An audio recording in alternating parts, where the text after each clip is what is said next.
This game and finished downloading. This is Vampyr,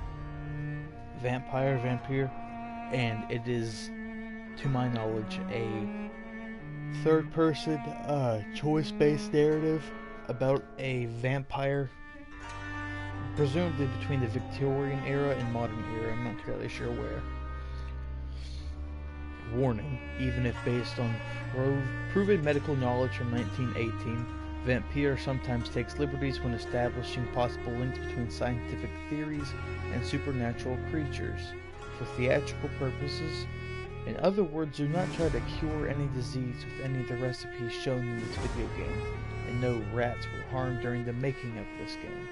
The Vampyr team. In Vampyr, every action you take can have consequences. This game uses an autosave system.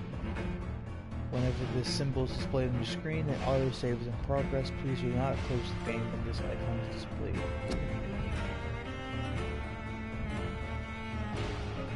Fantastic.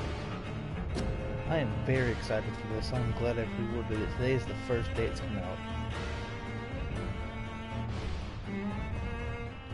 I will try to keep track of the comments on the live stream.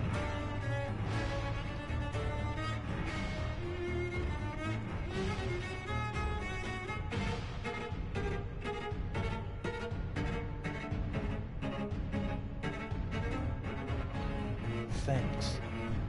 No saved game. New game.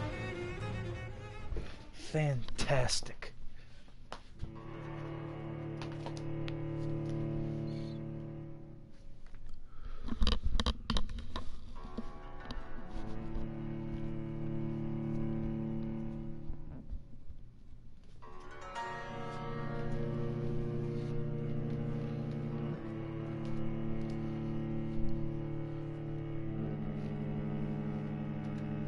I believe that said the more lives I take, the easier the game will be. 12 dreams for the Red Queen under crown of stone. 8 voracious beasts born from 8 restless nights. 4 nails piercing the flesh of the sinner. 1 prayer for the summoned, called by this song. 'Tis perhaps the countdown to oblivion for the once proud city of London. 'Tis perchance her inhabitants' last dance alone to face death and pestilence. Confronted by the eerie and unknown, mortals became desperate for answers. A flock's flight makes for an omen, the falling of a star a dire presage. Turning to priests for interpretation when there was no reason to be found. When religion failed, men turned to science. I saw them build such vain cities, crafting machines made for endless war. New questions flourished as old answers withered. What is darkness but lurking sun? What is wall but enslaved stone? What is glass but tortured sand? What is song but a call to arms? What is hate but jilted love? What is life but death pending? It's pretty edgy, actually. Death. Since the apple was plucked from the sacred tree, mortality was believed to be God's punishment. A righteous snare to keep mankind from ascending to the stars. They were all so wrong. Death is not a wicked thing, nor some holy retribution. A true punishment would be to never know its sweet kiss. Awaken from the harshness and be born once more.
So we just crawled out of a pit of bodies.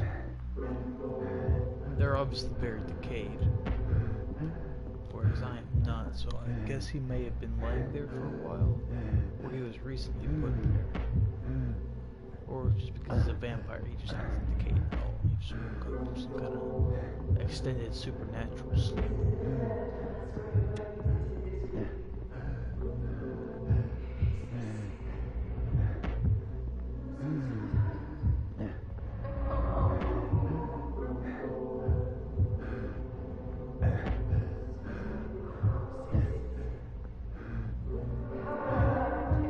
Thirsty.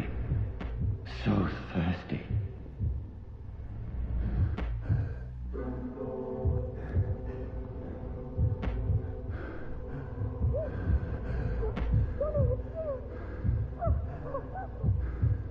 What? Does she?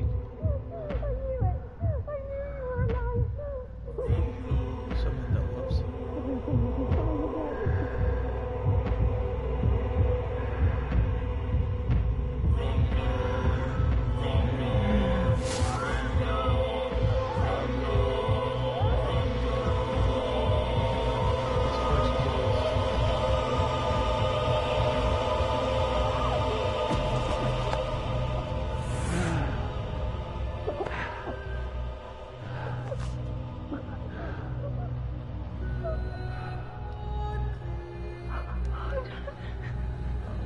My sweet brother. What have you done? Mary! Oh, no! Mary!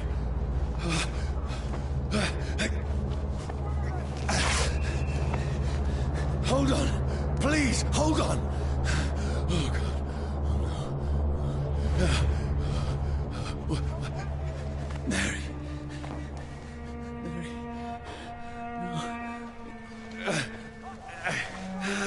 No. No. No.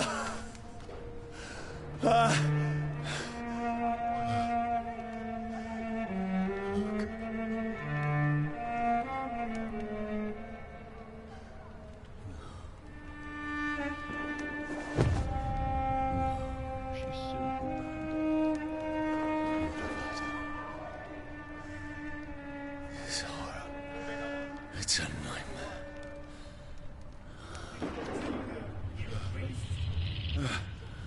No! Please, a moment, let me explain!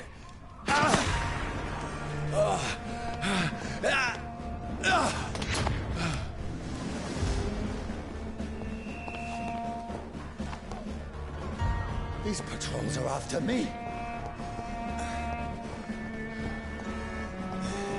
We're not going to Let's be happy.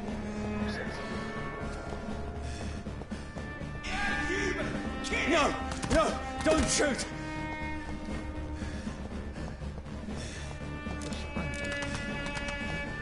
This is a nightmare.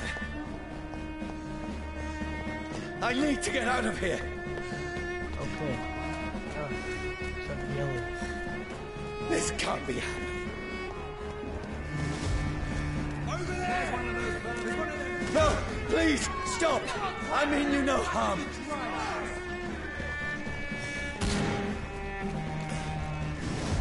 What's going on?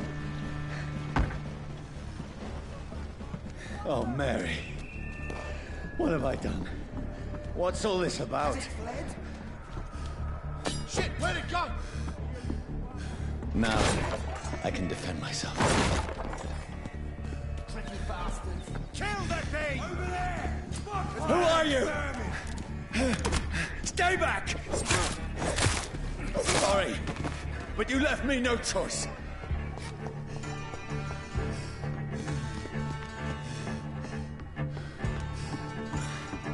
Who are you? Stupid beast! Sorry. I'm not sorry.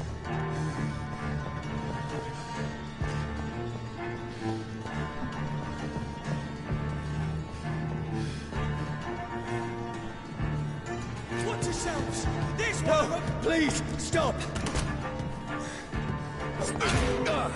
Right there!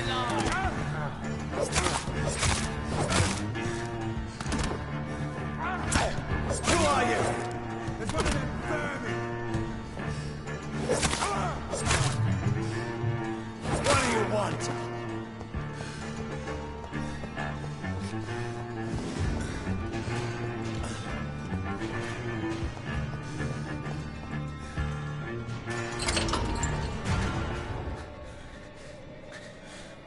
I mean you no harm. I need help. Die, you fucking leech! Please, listen to me. I can't make any sense of this. Shut up, beast! Who are you? What is this all about? What in God's name? I'll do the rest of the job. Just leave me.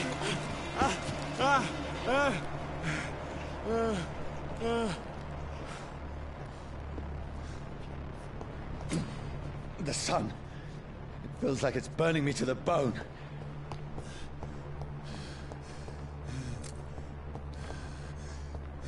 I need to find somewhere to hide. Let me go!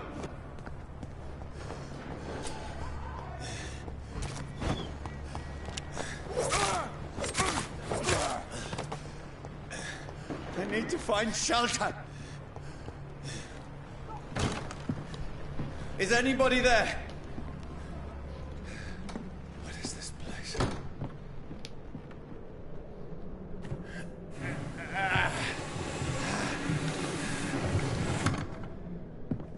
The place seems abandoned. I should be safe enough here. Glad to see I don't have any internal monologue.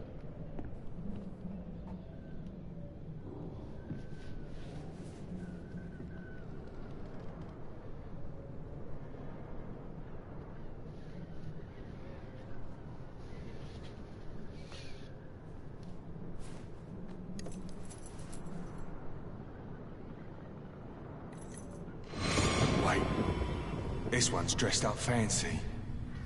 Let's run through his pockets. Picking the dead's pockets? Are you serious? I've still a rent to pay. He's got no more responsibilities. What's this? Gold watch. Beautiful it is. We fancy it and share the takings. I suppose we are undertakers. Now, give him an Eve.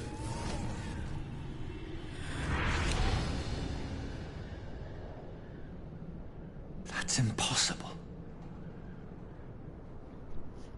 At least incredibly convenient.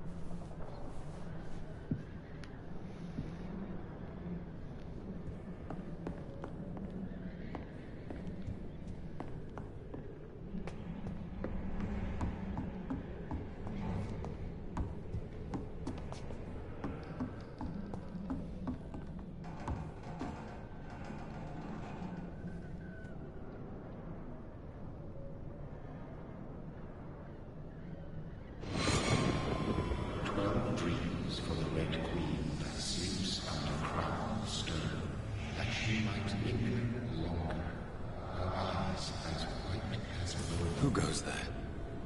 The prayer summoned by warriors song. A child born from darkness must take scent of his. Who's there? Are you referring to me?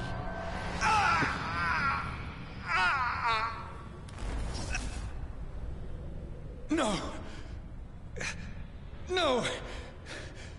I still have so much to accomplish.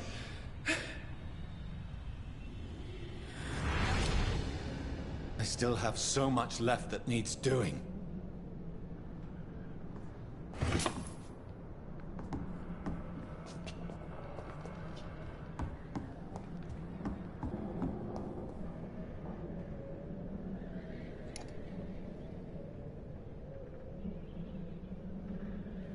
There's a syringe.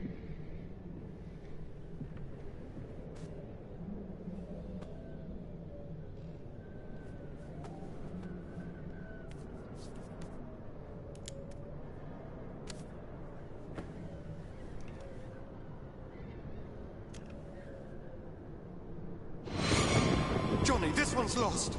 We need to leave. And now! No! There's time. I can save him. That's the enemy coming! The orders are to evacuate the hospital! Done. He'll live. And now what? We fight. Killing is a hell of a lot easier than healing.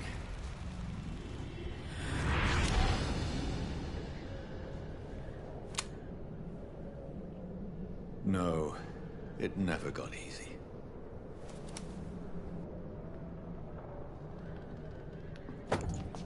So there was just some sort of battle. And I guess I was on the sides.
This makes no sense.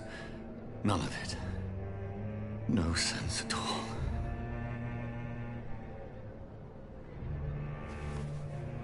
It's a nightmare. That's it.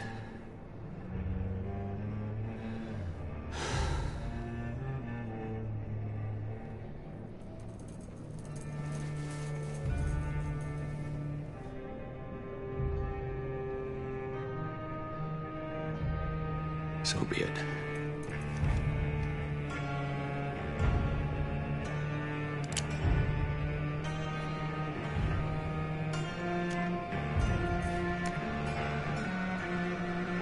Rational thinking only.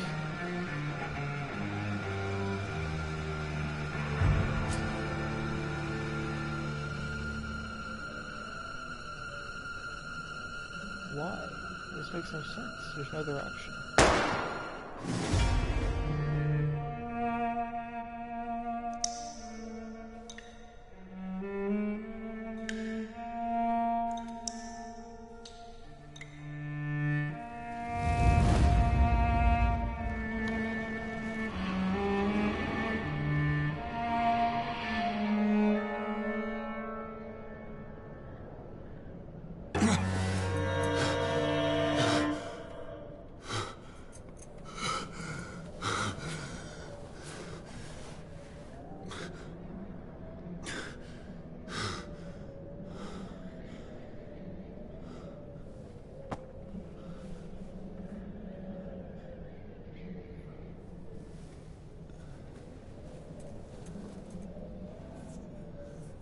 This is absolute madness.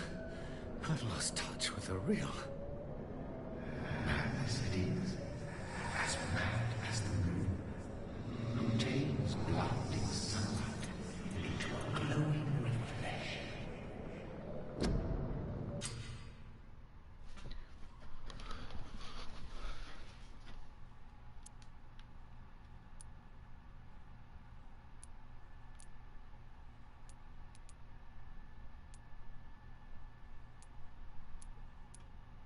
Holy hell.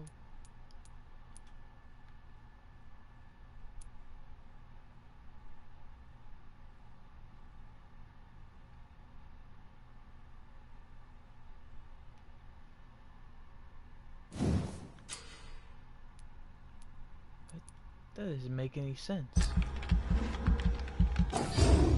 You drained your own blood to heal normal.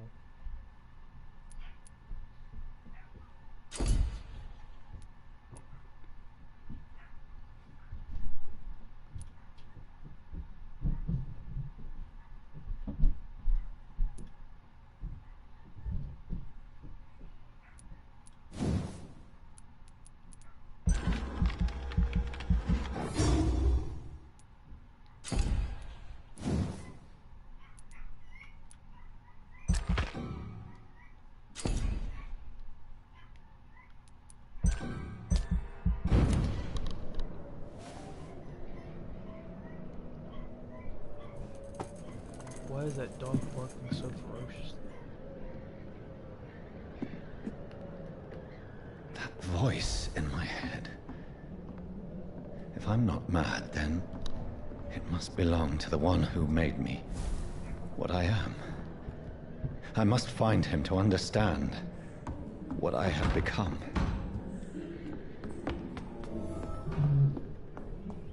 Where is it? It's closed. These people want me dead. I need to leave now.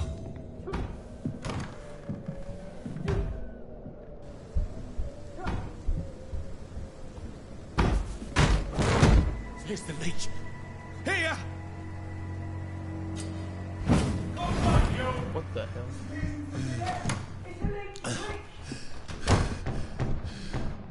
My head's spinning. How did I do that? How did he know to do Come that? on, you coward! It's locked, all right. Clever fucking beasts!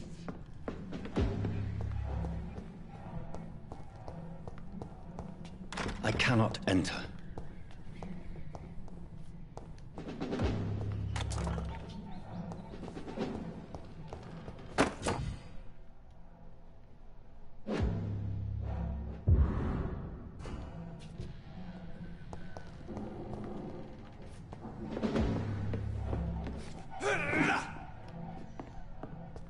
Interesting.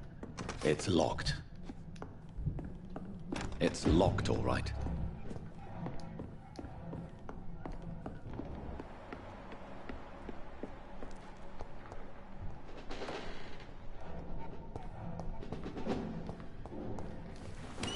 I'm still in Southwark. Over there! I must reach...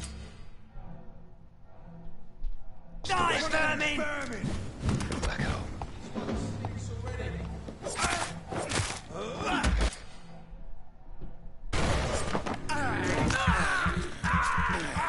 There's a strength I never knew I had.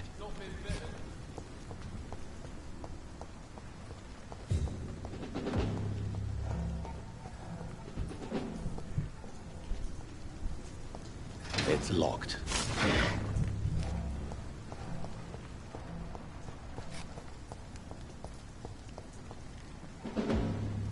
Get in with us, Freddy!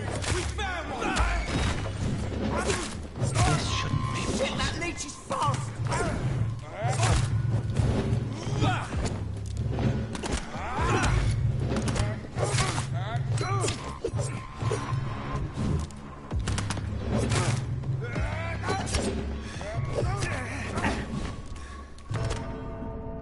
What the hell?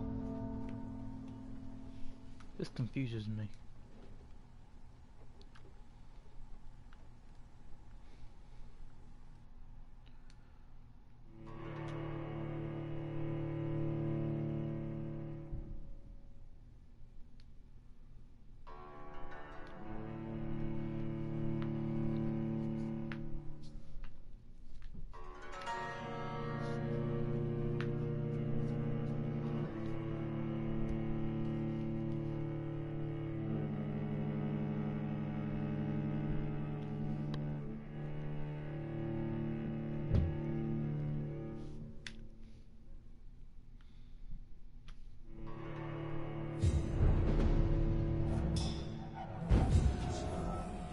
What the?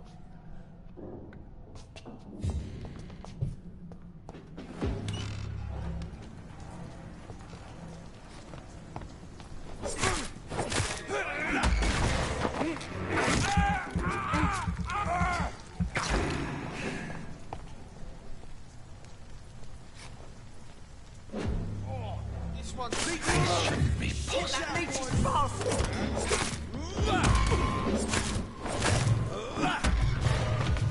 Every sinew, every fiber of my being is afire.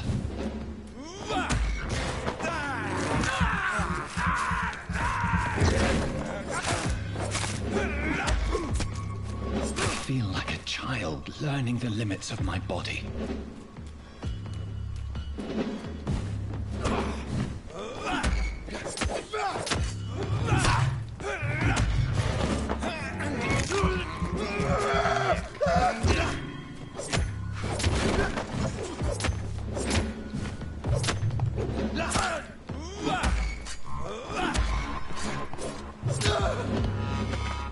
My strength, my reflexes. I'm not human anymore.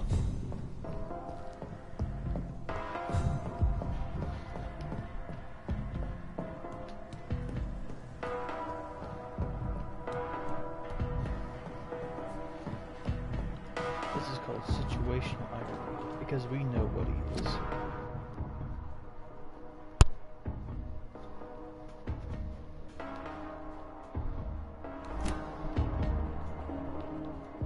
My poor sister. If only I had controlled my need for blood. Mary, someone will pay for what happened to you. For what happened to us. This is despicable. I cannot enter. Figure out how to enter. It's locked. You're a vampire. Come on. Do some of that vampire shit. Like that, The yeah. dizziness from the jump. I can now control it.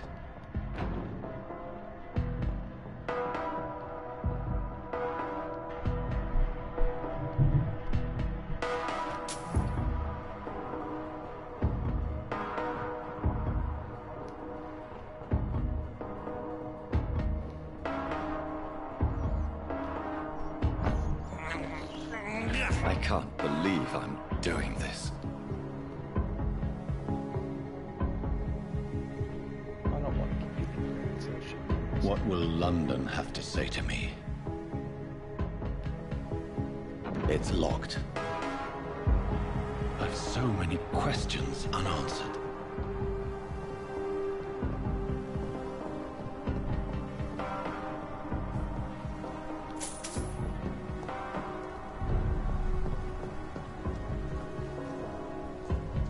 Another corpse. Have the very streets of London become a mausoleum?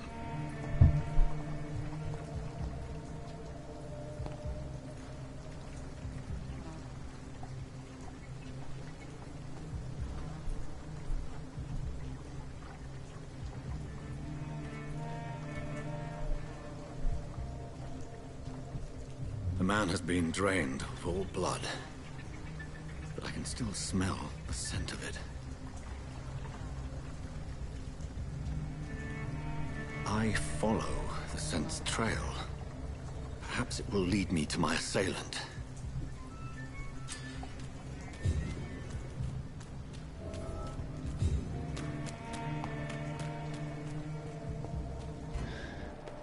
Fresh blood.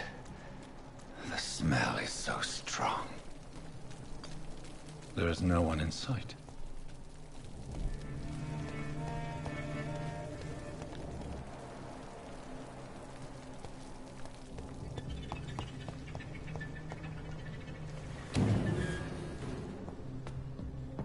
It's locked, all right.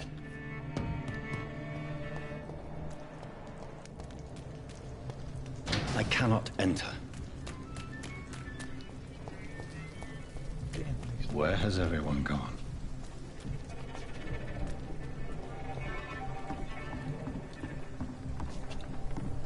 A According to the blood patterns, that's where the victim was attacked. So that must be the killer's trail.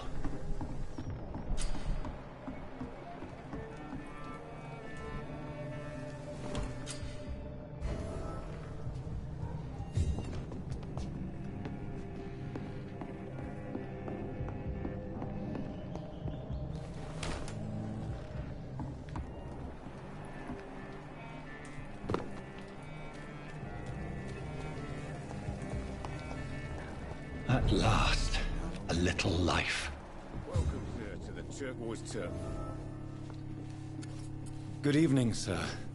I wondered if I could ask for your help. Wow, you look like you need a drink. Yes. I apologize for my outfit. It's been a long night. Been there, seen that. Don't worry, things can only get worse. Has anybody entered the bar recently? Can't say. Sorry. I spent the night making love to that gorgeous bottle, see? This is important, sir. Are you sure no one has come in here in the last few hours? I don't know and I don't care. This is a free country. People still have the right to come and go, don't they? What's going on around here? It's like everybody is hiding. You must be new here. Have you not heard about the murders? Everybody fears the return of the sewer dog. Who is this sewer dog? It's the local bogeyman. Convenient answer for every crime that happened for decades. You murdered someone, blame the sewer dog, eh? You make it sound like it's a fairy tale. People will always believe in monsters. It's easier than accepting their own darkness. We can all be monsters. I'll leave you to your bottle then. Hold on. That's one guy. Let's talk to this guy. I hope I live long My enough. God, sir, you look like Jonah's whale just spat you out of hell. Can I get you a drink? No, thank you. I'm not thirsty. Well, grab a chair and get some rest. This is going to be another long night. Where am I? Where is this place? You're at my bar, sir, the Turquoise Turtle. The last ray of light in this dangerous part of town. So you're open all night? Yep. Figured people might need a place to rest in these dark times. Aren't you scared? Scared of what? All the bad shit happens out on the foggy streets. And I never go outside. Why is it going to be a long night? You must be new around here. Don't you know about the murders? Do the police have any leads on a suspect? Even before the outbreak, coppers never came round here. We're on our own. People die in these parts all the time, and no one cares. I'm looking for someone who might have passed through here recently. Wondered if you might help. It's been quiet tonight. The only other person I've seen went straight up to his room. Thought it was kind of rude, actually. You mean he's still here? Well, yeah. He paid for the entire week.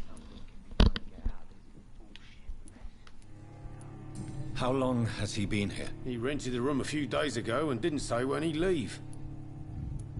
Who is this man? What does he look like? Well, like a gentleman, I guess. Well-dressed, quite polite. A professor or something fancy like that. Always writing, reading notes. I need to meet this man. I have questions. Just climb the stairs and knock on the first door. I heard him open his window, so I guess he's still awake. And, Yes? no funny business. You hear me? This is a respectable establishment. It's a good thing you cannot see me now, Mum. Jack. He didn't deserve this.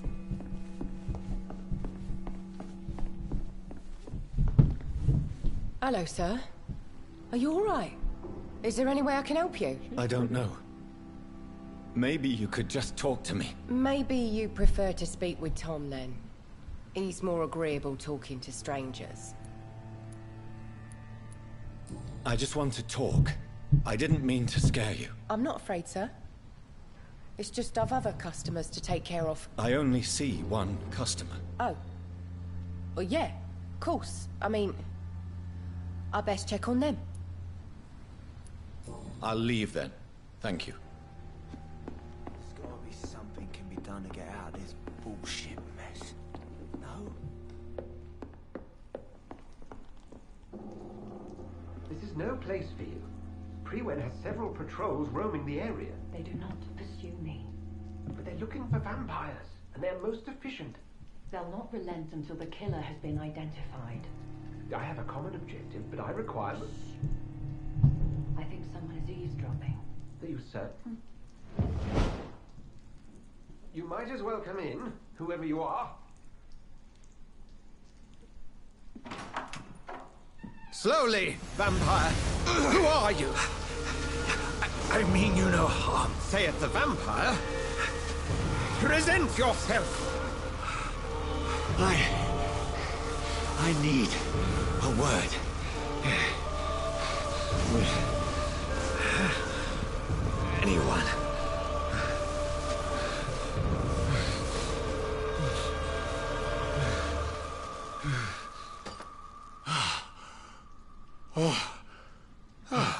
Well, that's something I can do for you.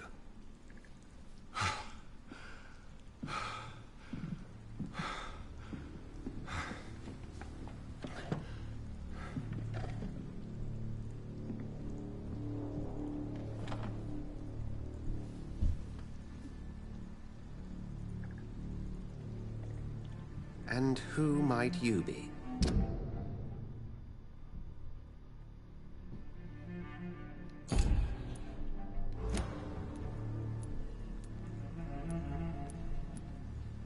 I'm not sure that I know anymore. Might I at least learn the reason of your presence? That's none of your concern. Sir, you have entered my room in the middle of the night, pale as a corpse and shaking like a tree. So please, indulge me. Someone is molesting people. In fact, killing them. Biting them. The calling card of a vampire. Like you.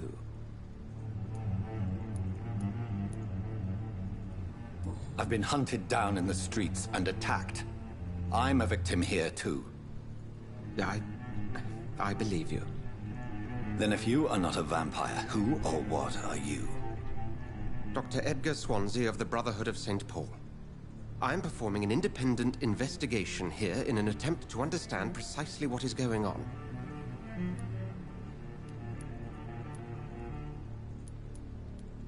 And what exactly is this Brotherhood? Sir, if the name is not familiar to you, then we shall discuss it another time. What have you uncovered concerning the murders? It started a few nights ago. Rumors of violent murders.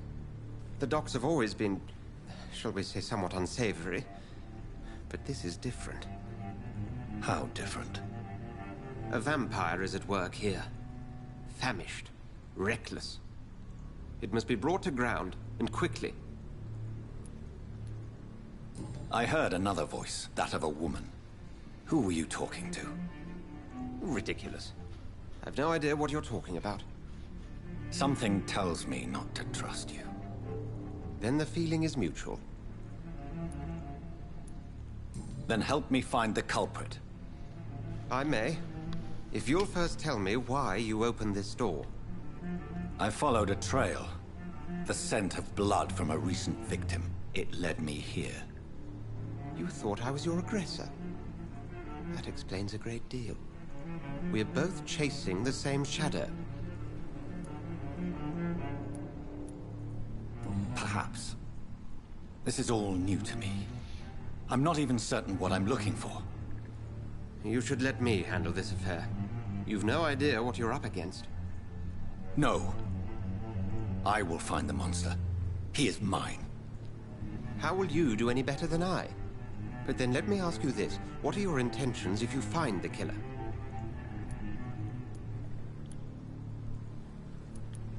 I will at last have the answers to my questions. Then I can only wish you good hunting. And pray we shall meet again.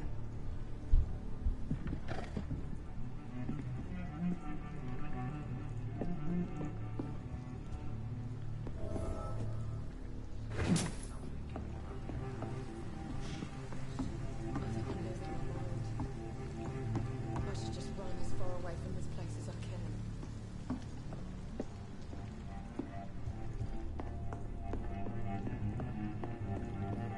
It's locked, all right. It's a good thing you cannot see. If Swansea is not my attacker, it means somebody else came here tonight. Someone. Hello, sir. May I disturb you again? And you're still ugly as sin. I'll leave you to your bottle, then.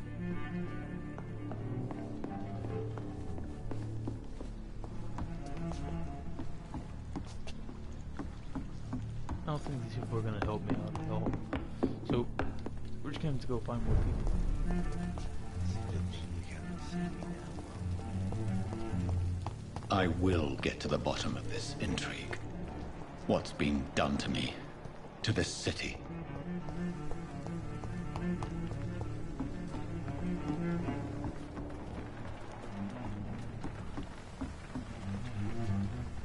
The body is still warm.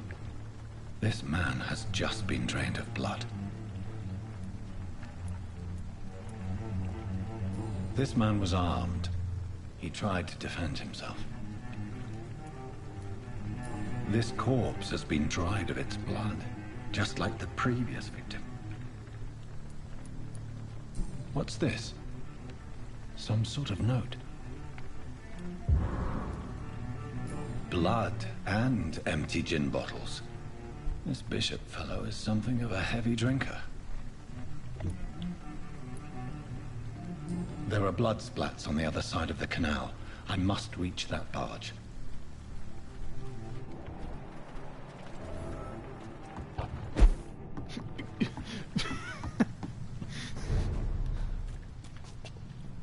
I was expecting some sort of big puzzle that I could just...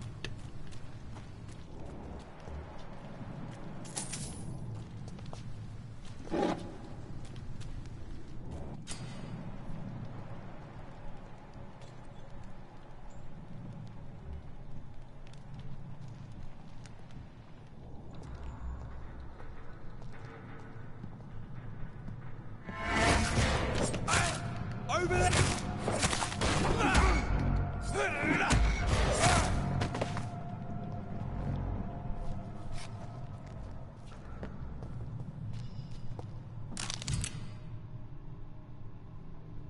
Ammunition crate.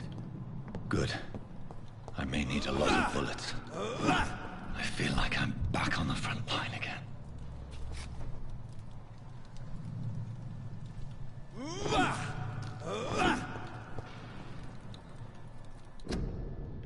How the hell do I use ranged weapons?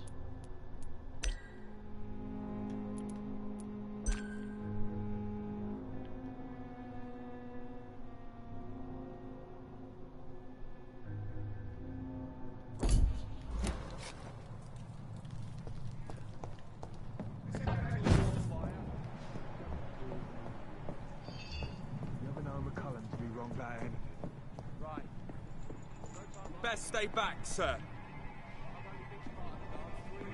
I said stay away, sir!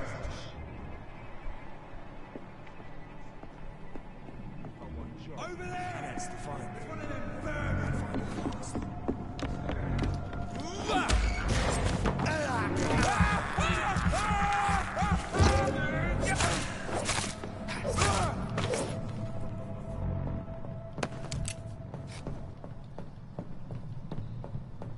I cannot enter. Well, let's figure out a way in.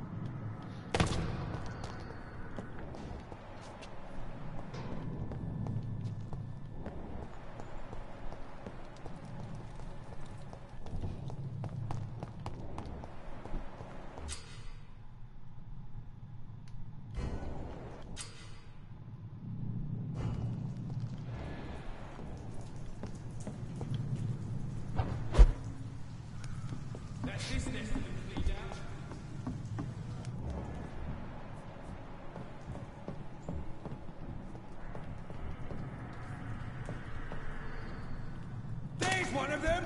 Watch yourselves! Christ! He's dead! He's done for! Watch out for them teeth!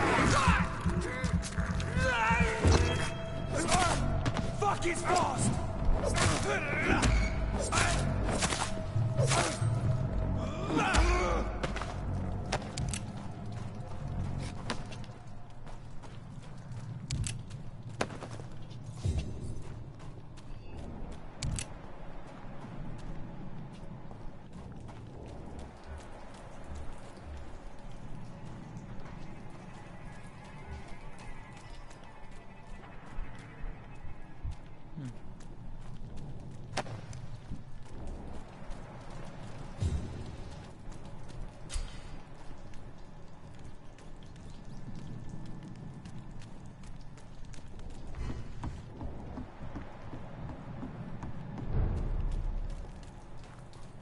Fresh blood.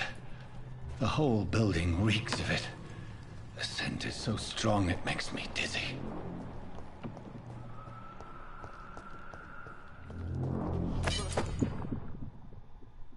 You see, I need a drink. I'm so thirsty.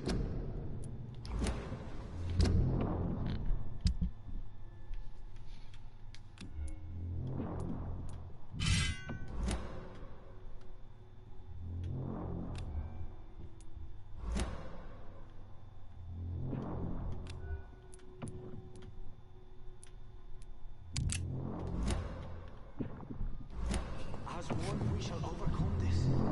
We've done it before. No. I've had a drink outside tonight already and it did not quench my thirst. I must have more.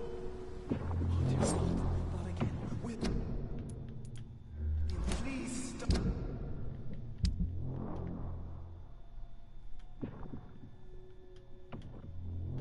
Please stop. You're my last and dearest friend. This place reeks of bloodshed. I can't feel it. This creature is bedeviled. I must put it down.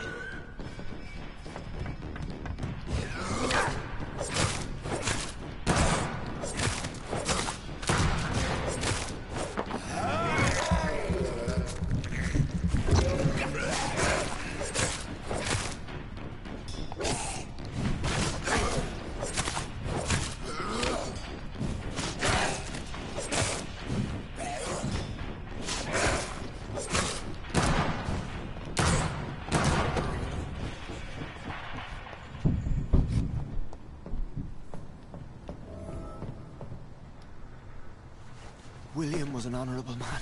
I could have saved him. Mr. Hampton, are you in there? I knew him well, another lost soul, a kindred spirit. Sir, listen to the sound of my voice. I'm a doctor. You're suffering from shock. I must return to my flock. They'll stray without me.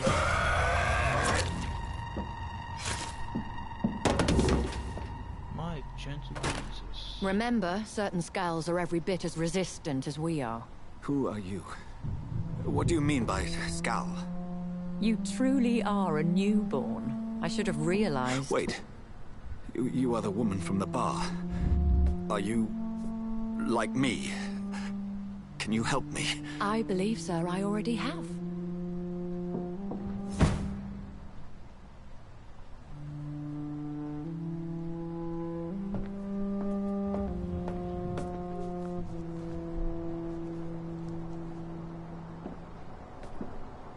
By George and the Saints, you've solved the mystery of these terrible murders.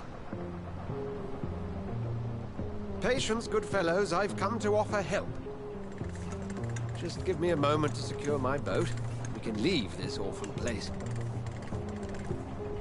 William was not the evil man they claimed. He was just taken by the thirst. He needed his drink. This man requires medical attention.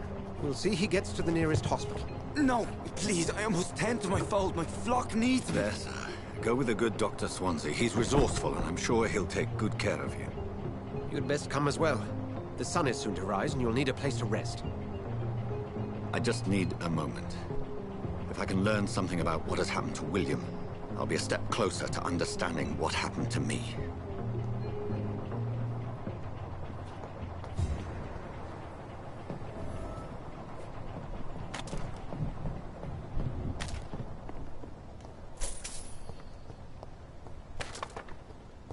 It's locked.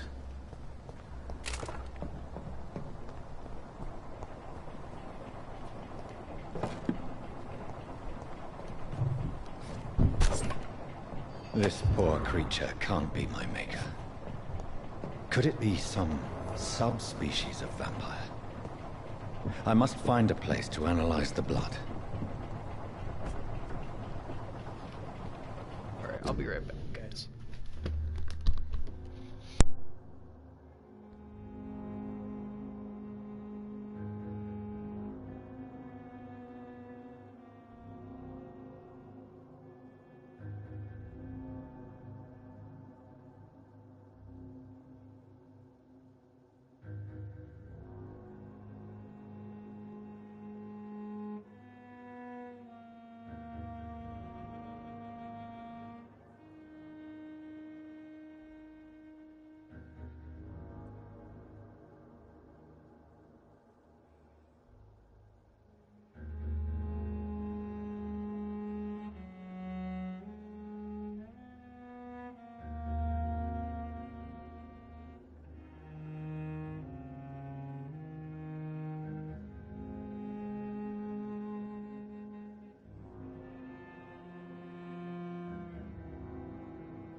I'm back.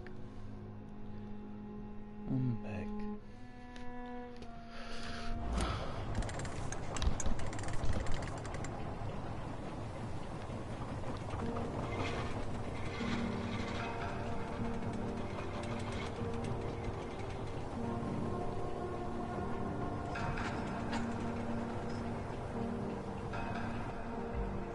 Where are we headed?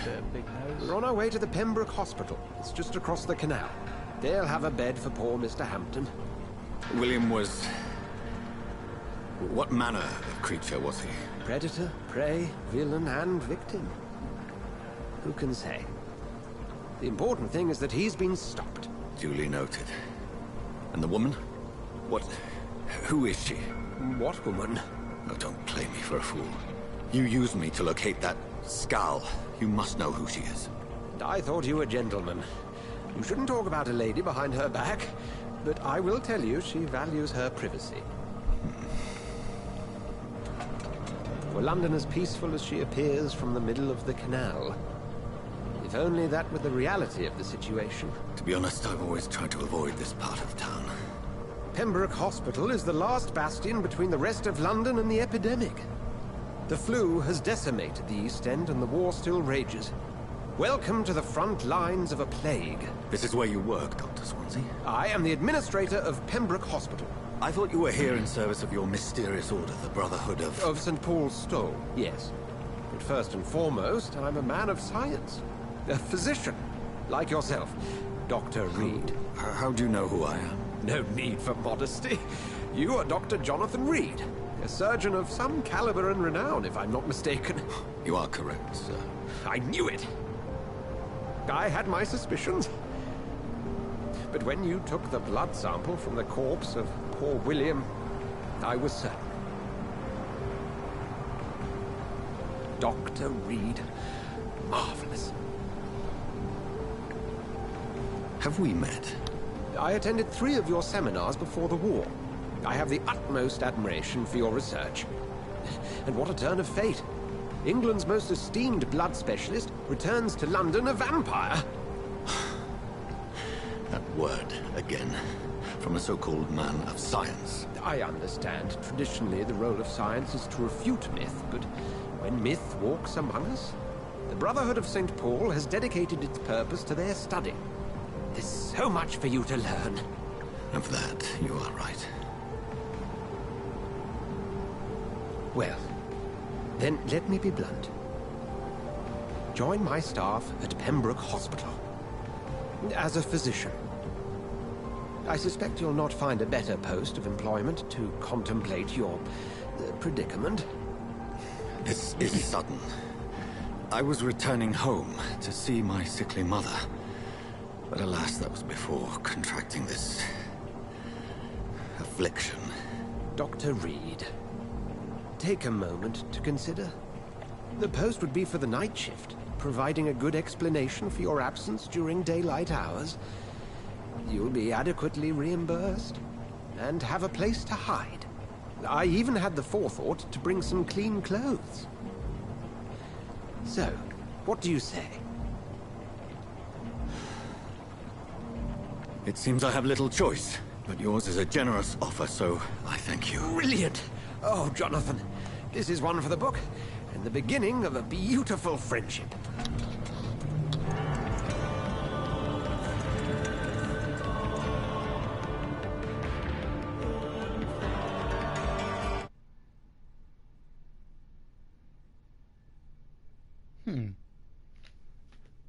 That was a weird turn.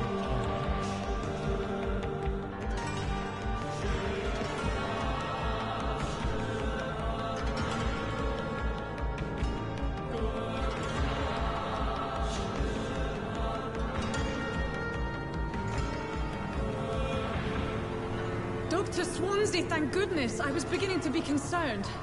Worry no more, Nurse Crane, for I bring good news.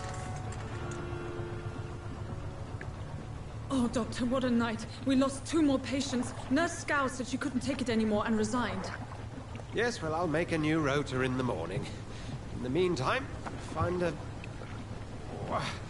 Good bed for Mr. Hampton.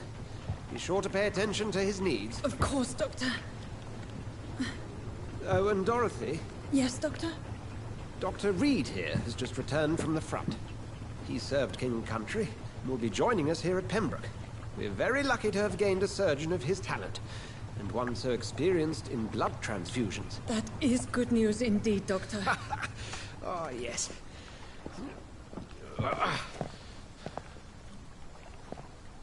Here at Pembroke, it's not what we have, but what we haven't. It's only thanks to Nurse Crane and the staff that our ship doesn't sink.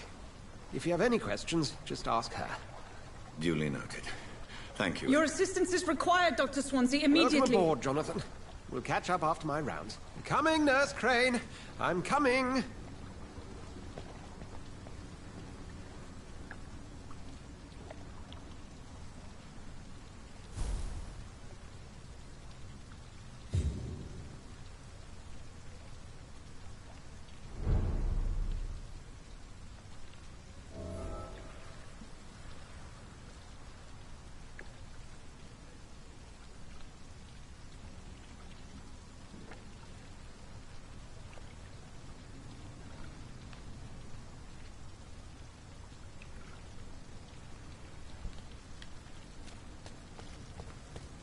It's locked, all right. I see that.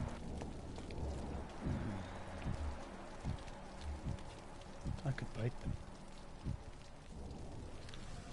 I could bite them. Come on, you bastard! You can do better than that now! It's my turn!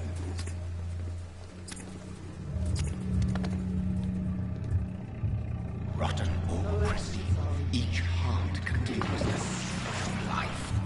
Drink at this river, try it all.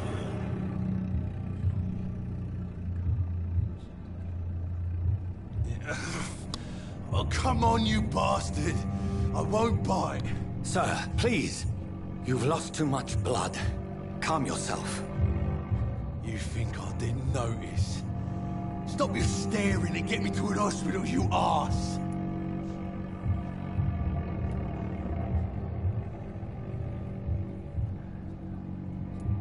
Insulting a good Samaritan. Not exactly the way to get rescued. All right, sorry. I am in pain here. My guts are spilling out onto the street and you're yabbering on. Yes. That's a very nasty wound you've got there. Take my word, I am a doctor. Dr. Jonathan Reed. Name's Clay Cox. I'd appreciate you helping me to a better place, Doc. Follow me, Mr. Cox. Let me assist you to that better place.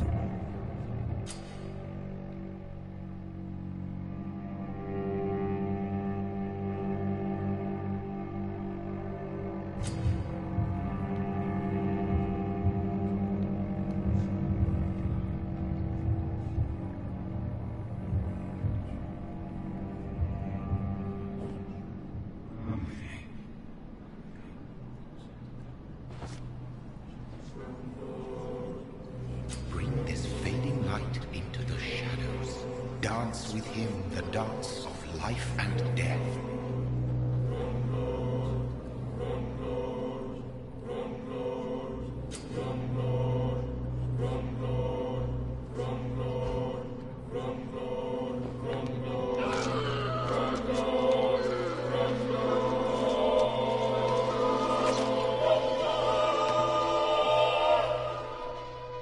In the back, you bastard!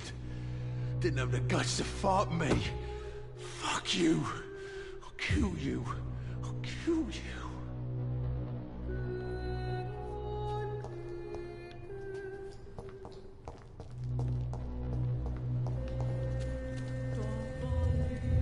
To taste a life, to embrace its most intimate secrets. Such a burden, such a divine sin.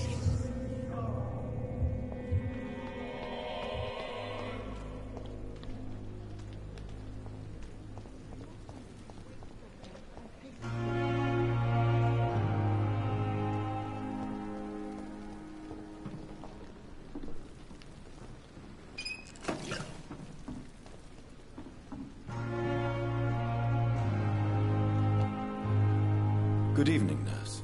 I'm Dr. Jonathan Reed, the new surgeon here at the Pembroke. Dr. Swansea has already told us about you, sir. I'm Nurse Gwyneth Brannigan. Welcome to the Pembroke Hospital. Did he really? It's a good thing I wasn't hoping to keep a low profile. All members of staff have already read about your new blood transfusion technique. Dr. Swansea made sure of that. I see. Well, I'm a little surprised, but I suppose I'll just have to deal with this unexpected notoriety. You must know, blood transfusions are Dr. Swansea's primary subject of research. He is convinced it is the future.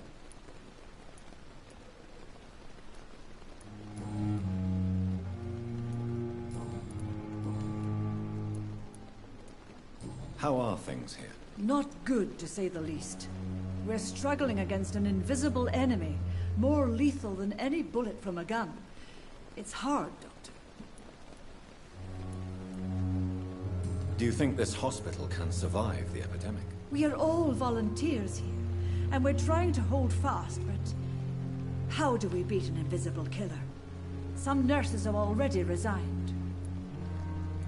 An invisible enemy? Quite a poetic term for a disease, especially from a nurse. Sorry, Doctor. These last few weeks have been exhausting. We could all do with a good night's sleep. I'm not familiar with all the staff yet. Perhaps you could help me. Brilliant professionals, most of them. Dr. Swansea has a gift for recruiting talent. Most of them? Is there a problem I should know about, nurse? It would be inappropriate for me to speak ill of a colleague. Is there anyone that stands out? Well, I have never met someone as dedicated as Dr. Tippett. He should be a standard for us all here. If only he were younger. Why should his age be a problem? I guess it's fair to say he's always pushing himself to the limits. He just doesn't know when to stop and get some rest.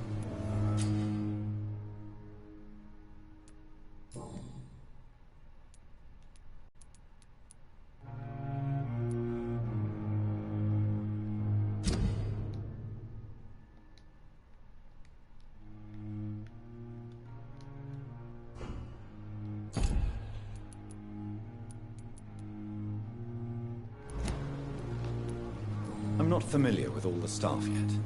Perhaps you could help me. Brilliant professionals, most of them. Dr. Swansea has a gift for recruiting talent.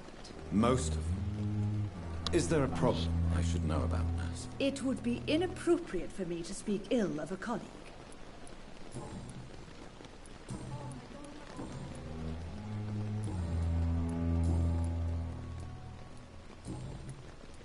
Goodbye, nurse. Call me if you need assistance.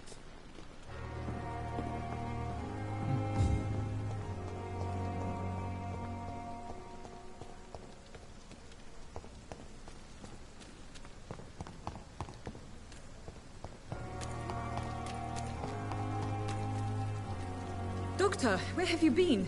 I've little time to play hide-and-seek with new staff members, no matter how illustrious they may be. I apologize, nurse. I needed some time to myself. This has been the longest and strangest night of my life. You delivered poor Mr. Hampton from a terrible fate. The means to that end should be of little concern, Doctor. Thank you, nurse. What can I do for you? Dr. Swansea insisted we provide you a quiet office. You'll find it on the second floor with your name on the door. Thank you. Nurse Crane, isn't it? Yes, Dorothy Crane. Welcome to Pembroke Hospital, Dr. Reed. Your office has been prepared. I like her.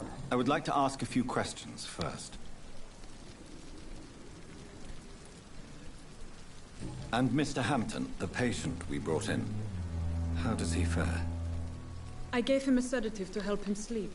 Poor thing was in quite a state of shock. What kind of man is Dr. Swansea? Well, you accepted the job from him.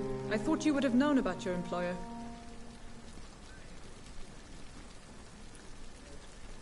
It's right to assume Dr. Swansea knows far more about me than I do about him. You'll get to know him soon enough, and better than me. The administrator has better things to do than mix with us. Apologies, I've only just met him the once.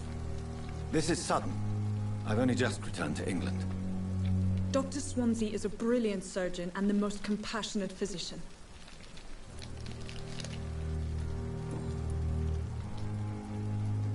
Thank you, Nurse Crane.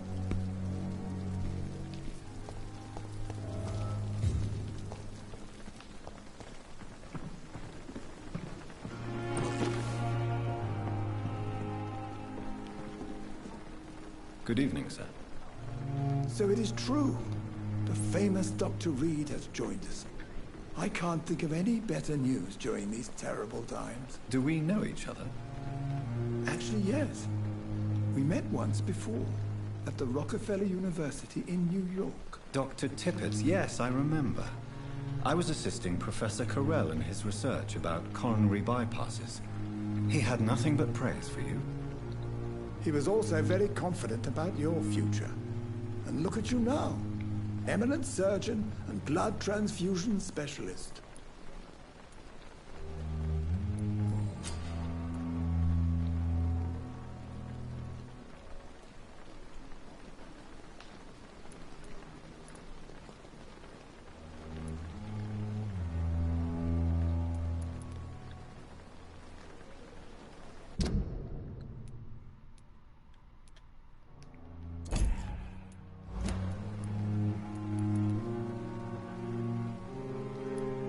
What is the Pembroke Hospital situation?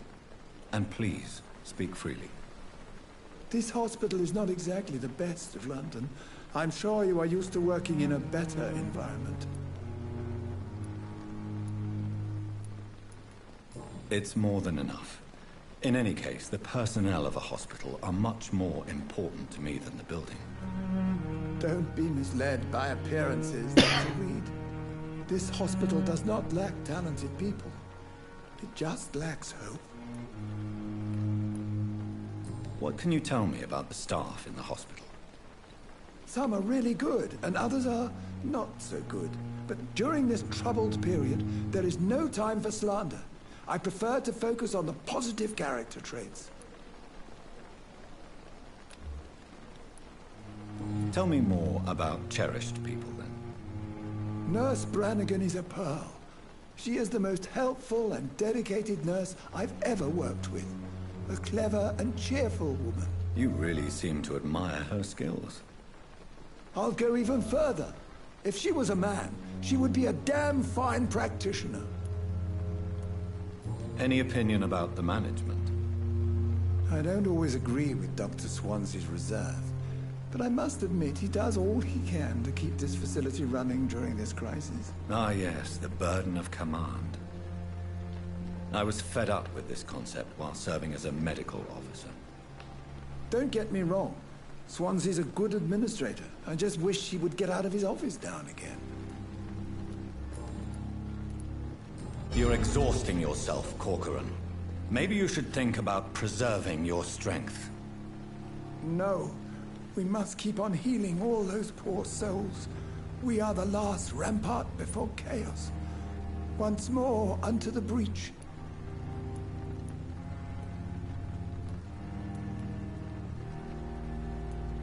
Nurse Brannigan is worried about you, Doctor. She should not have told you that. I will have a word with her. You don't have to blame her for her honesty. I'm not that kind of man, my dear Jonathan.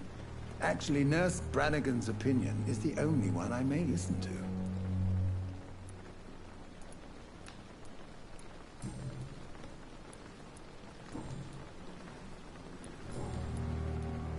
Goodbye, Dr. Tippett.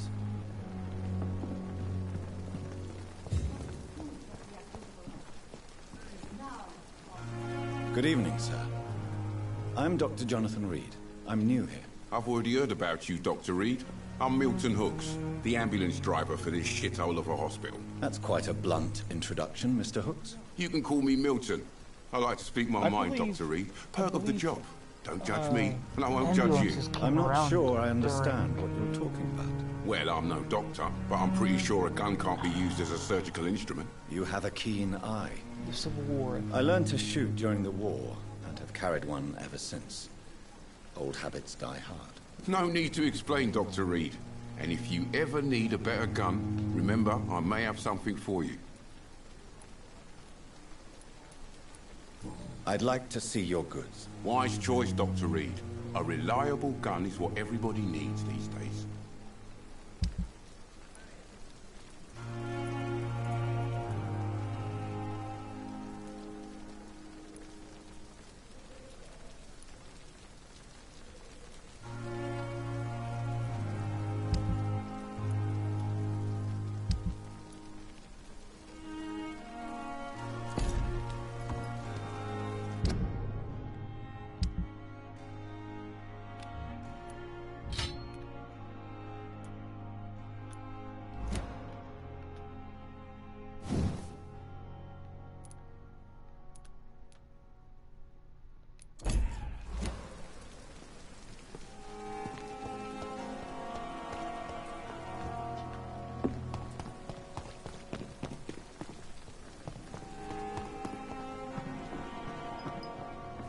We shouldn't spend all day talking to everybody.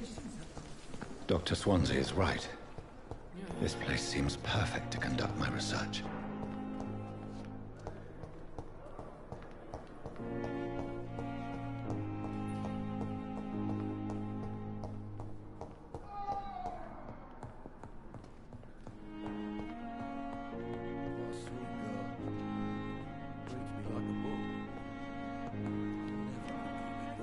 Good evening, madam.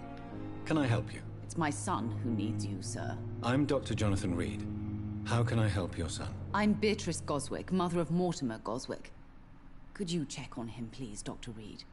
I've heard much of your talents as a physician.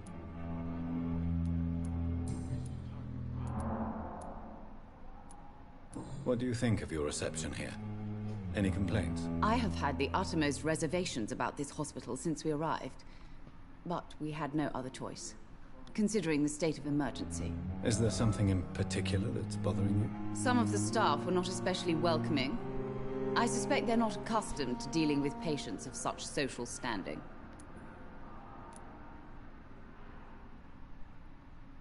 What can you tell me about yourself, Mrs. Goswick?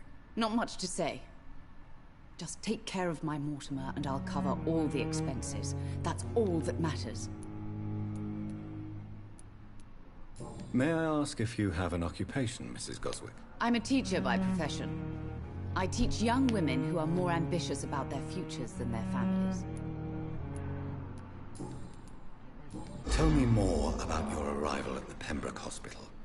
What gave you such a bad first impression? The ambulance driver was quite rude, for a start. And that nurse, Miss Hawkins, seems to have quite a dubious attitude. What do you mean? She managed to secure a bed for my son despite the epidemic. It was a relief, but it wasn't cheap.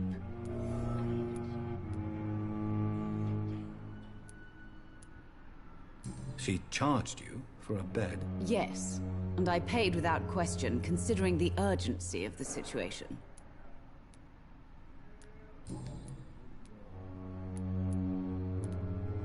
Tell me more about your arrival at the Pembroke Hospital. I need to know about What gave you such a bad first impression? The ambulance driver was quite rude, for a start.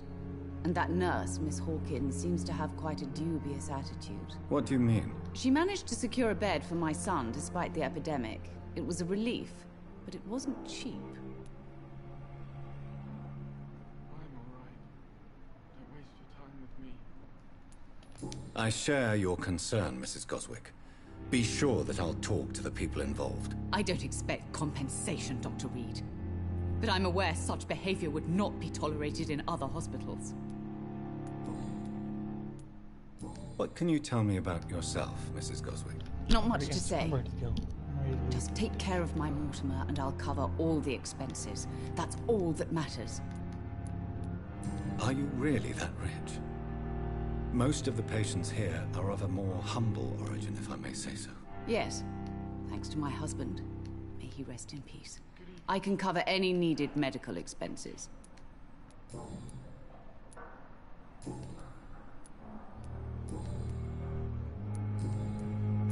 Goodbye, Mrs. Goswick. Good evening. I'm Dr. Reed. Can I help at all? No. Really? Why are you here, then? I don't want to talk. My throat hurts too much. I suppose that this pain is the reason you're here. Is someone taking care of you? Yes. And no. Could you at least tell me your name, sir? Mortimer. Mortimer Goswick. Tell me about yourself, Mr. Goswick. I don't want to talk, Doctor.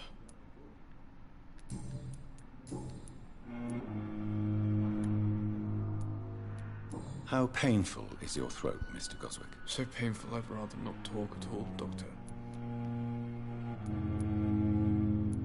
I'm sure you realize a doctor and his patient have to communicate, sir. Would it help if I gave you some paper and a pen? Not really. I see. Then maybe it's not just your throat that hurts, Mr. Goswick. Perhaps your sore throat is just the consequence of something more hurtful. Yes, maybe. But I don't want to talk or even write about it now.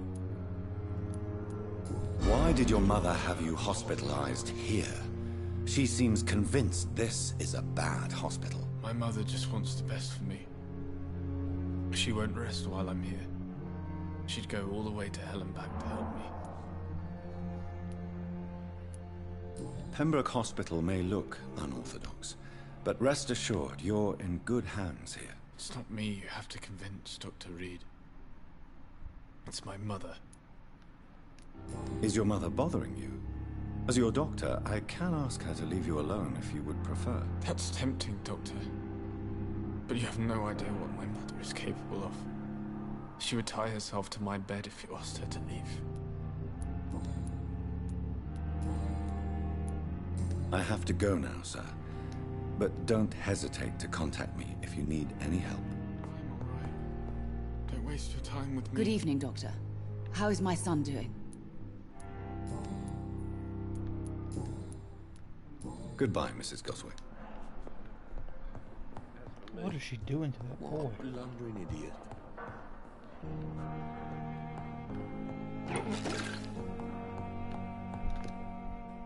Good evening, sir. I'm Dr. Reed. May I help you? I don't know if a third opinion is needed. Your colleagues are already arguing about my condition. I see. Would you mind telling me more about your situation? I'm Harvey Fiddick. All I want is to get me bloody arm fixed properly.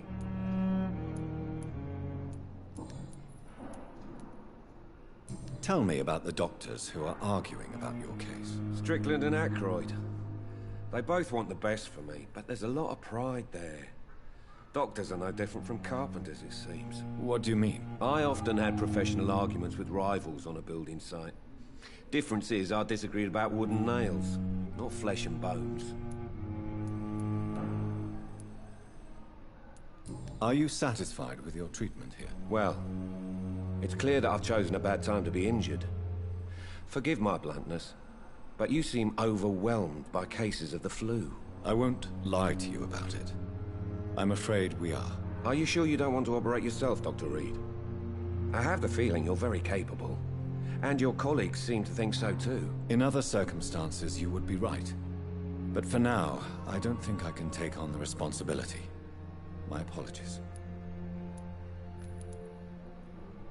Tell me about yourself, Mr. Fiddick. I'm just a regular guy waiting to get his arm fixed, so I can return to work and to my family. I was more curious about what you were doing before being hospitalized. I'm a carpenter, and a good one too. But that means I need both arms to feed my family, Dr. Reed.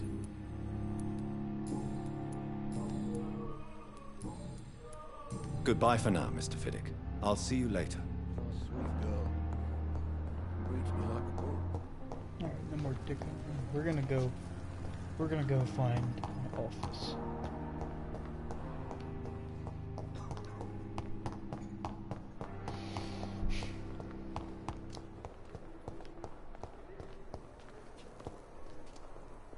Good evening, miss.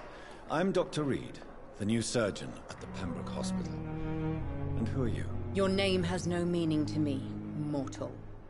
You're nothing but dust blown by the winds of eternity. I beg your pardon? What are you begging for, mortal? My clemency? Well, tonight maybe I'm inclined to mercy. You'll never forget the night you met Thelma Howcroft. You keep calling me mortal. Why is that?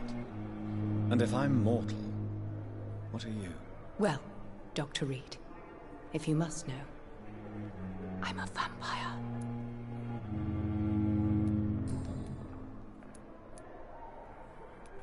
And why do you believe you're a vampire?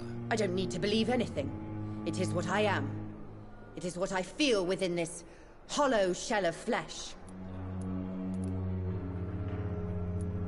I see. Have you ever heard of Cotard syndrome, Miss Howcroft? Never. It's a mental illness discovered by a French neurologist named Jules Cotard. The affected patients are delusional.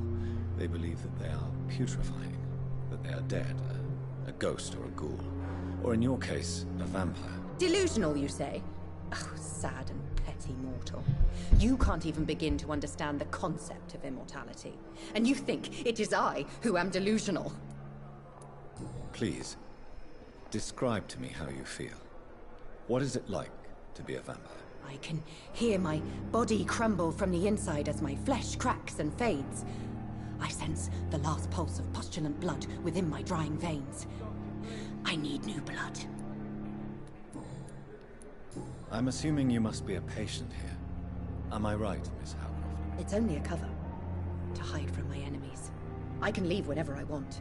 As a woman, a spirit, fog, or bat. Who are these enemies you mentioned? Can you describe them? I cannot say for sure. But I sense their eyes on me from nearby. I feel them watching me every time I visit the garden near the morgue. The staff here are not your enemy.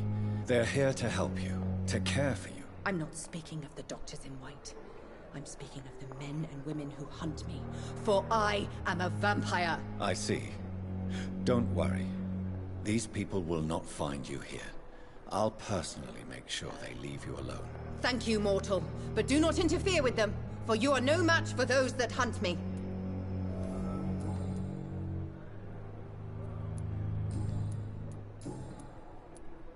Who are you really, Miss Howcroft? I mean, apart from being a vampire. Is that not enough for you, puny mortal? What do you require? Proof of my powers? I'm curious to know who you were before becoming a vampire. No, it was such a long time ago, I don't remember. Centuries of unholy life can have strange effects on one's minds, you see? I'll leave you, Mistress of the Dark, to your nocturnal activities.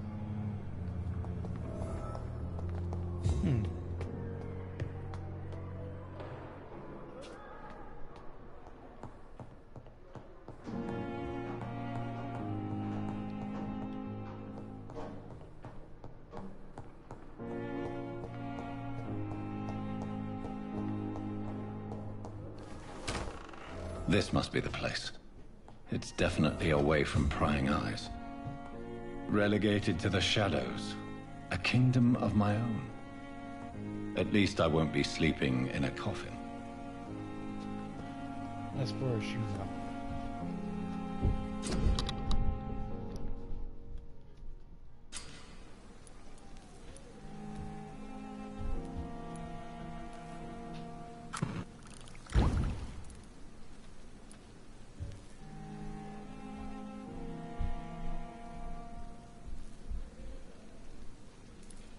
William Bishop's blood is much more unstable than human. The sun is about to rise.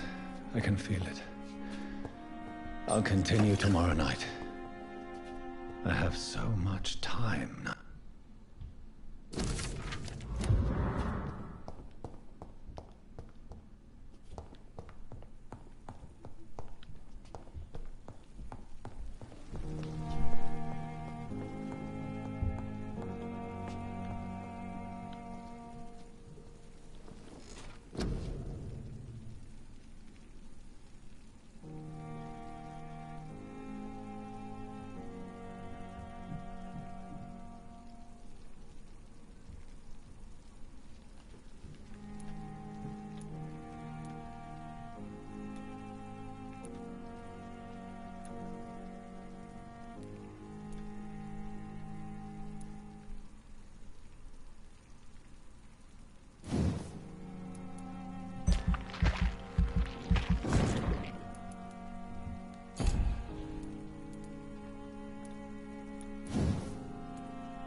I'm to stay here until my research is complete. I'd better learn to hide my true nature from the mortals. But what about my thirst for blood?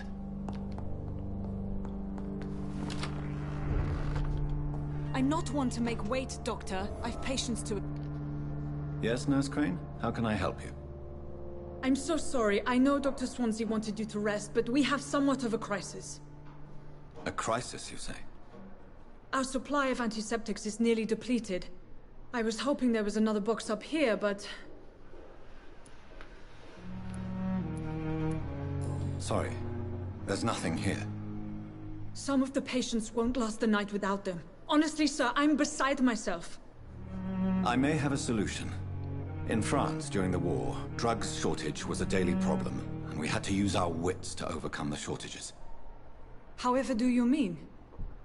If combined correctly, certain household chemical products can be used in a pinch instead. Now, where's the hospital storeroom? The storeroom? Fat chance. This is the Pembroke, and space is luxury we don't have. Everything used to be stored in the old morgue.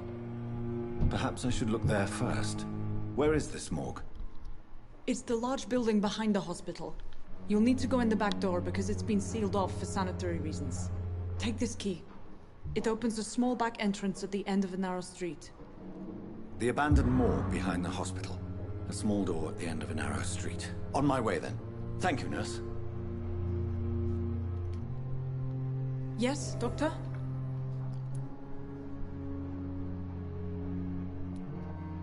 Why then do you always work the nights? Don't you ever sleep? At the Pembroke, we're always hands on deck.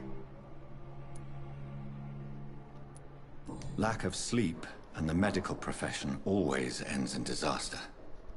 I've witnessed many a colleague succumb to stimulants to fight exhaustion.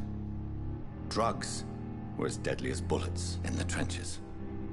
London's trenches start here at Pembroke Hospital. We are on the front line, make no mistake. Your dedication to the Pembroke does you credit, Nurse Crane, but when do you sleep? We staff get our sleep when we can, Doctor. Nursing is a vocation, not the labor of a journeyman. Exactly how bad is the supply situation here at Pembroke? It really depends. Dr. Swansea deftly works his society contacts for monies, but with the quarantine, well, we're in God's hands. That's all for now, Nurse Crane, thank you.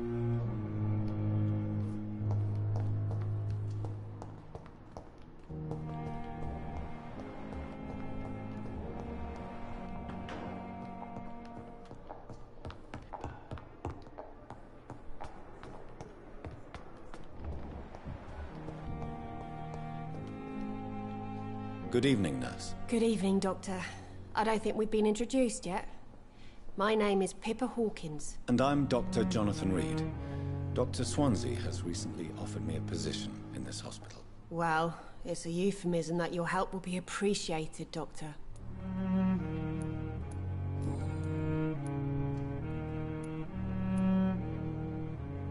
How is the Pembroke staff coping with the epidemic? Well, not well. Milton, the ambulance driver, is even more grumpy than usual. Especially concerning doctors. Why is Milton grumpy on a daily basis? Is it just an act? Milton's not the kind of man who's bothered about a bad reputation, whether he deserved it or not. Why does Milton dislike doctors? I don't know. Just ask him. But be warned, Milton is not the chatty type.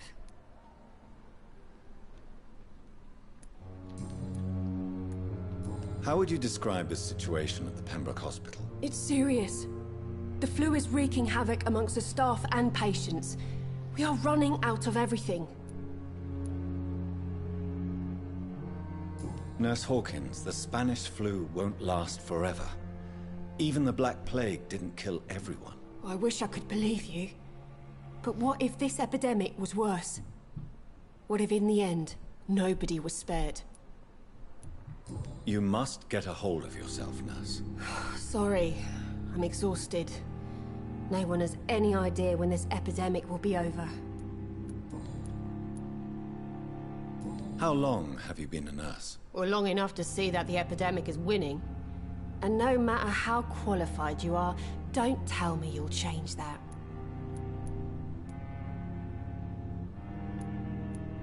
You're right. When dealing with such a terrible disease, one must remain humble. But that doesn't mean we shouldn't try our best.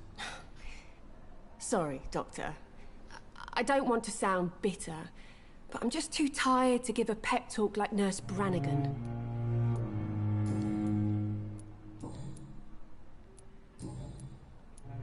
Goodbye, Nurse Hawkins.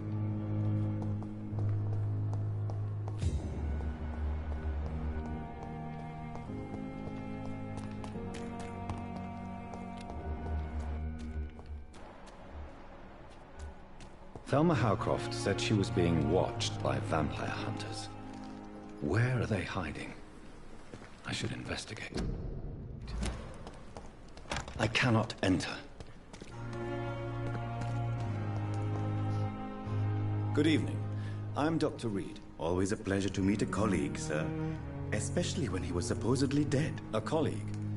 Are you a doctor too? Not anymore, sir. I used to be Dr. Rakesh Chadana. Now, I'm just Mr. Chadana, pawnbroker and humble guardian of this morgue. What do you mean, you used to be a doctor? Was your license revoked? No, sir. It is just that I like to be precise. I run a little pawn shop while taking care of the dead. But I used to be a real doctor.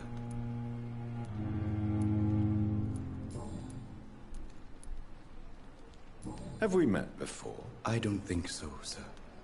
Why? When we first talked, you said you were glad to meet me since I was reported dead. Funny story, sir. Your sister came here a few nights ago. You were missing, and she was looking for your body. She must be very relieved now. Do you work here alone? Yes, very easy work, sir. All I have to do is watch a few bodies. The situation was very different when the main morgue was still open. Why do you have to watch these bodies? Because these poor fellows have no names. We keep them in case someone comes looking for the missing. Sadly, very rarely happens. Why close the hospital's main morgue? It was for sanitary reasons after the beginning of the epidemic. Cadavers had to be moved to the nearest mass grave. Are you afraid or uneasy being surrounded by so many corpses? Why should I? These bodies are empty vessels. Flesh left to decay. Poof. No soul anymore. All gone. How did you get this job? After I left the army, I worked as an undertaker down by the docks. A dangerous place with many an unpleasant business there. Milton Hooks helped me get a job here. An interesting point of view. And quite an exotic one, too. Most people fear, or at least have a respect, for dead flesh. Sir, as a medic during the war, I learned to face my death and the death of others. It's the pain we have to tame, not death itself.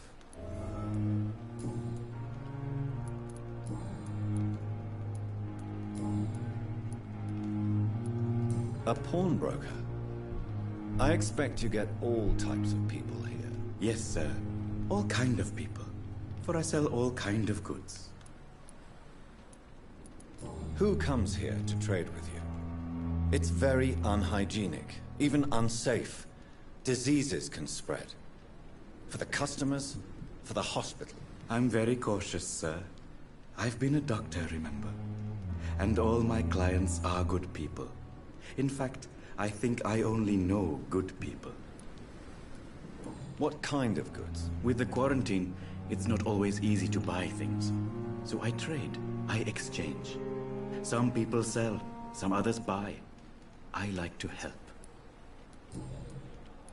Since you're not afraid of dying, do you believe in life after death, Rakesh? No. I believe we must do all the good we can while alive. For our time is short, and the obstacles are endless. Do you think you would enjoy immortality as a concept? I don't think so. Don't mistake me. I love life, and I'd like to live a long life. But everything has to decay, sir. Even goodwill. So you're ready to die? No, I'm not. I don't fear death, for I won't see it. What troubles me is the pain my death will inflict to those I know. You're a wise man, Mr. Chidana. No, Dr. Reed. I am a foolish man. But I like to think otherwise. Do you really believe goodwill cannot last? As I said, sir, everything decays. If I was to never die, goodness, I would be bored or worse. And I like to be helpful, sir. Quite depressing, wouldn't you say? Yes, but the good news is, we'll all die before losing our humanity, sir. Goodbye, Mr. Chidana. Interesting quote.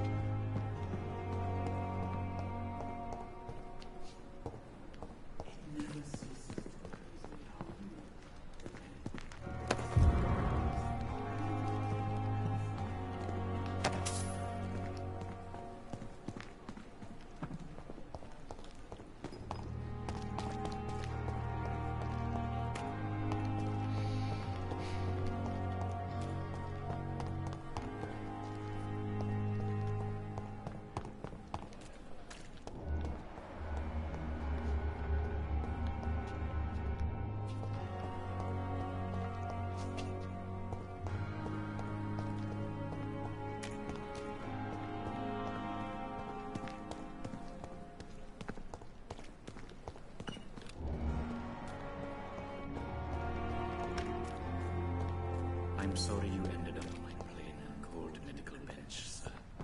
I understand you must be very angry about this unfair situation. I managed to arrange to have you buried in the same mass grave as your wife. I hope that might help.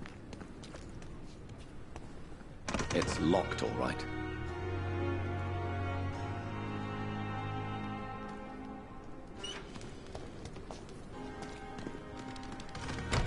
What the?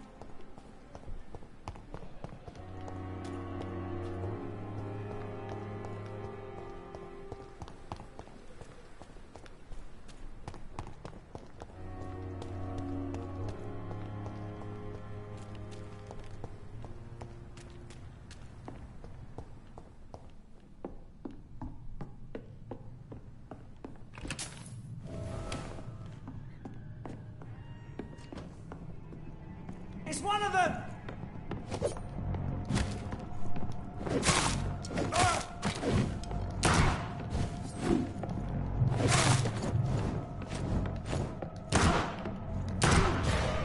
too strong!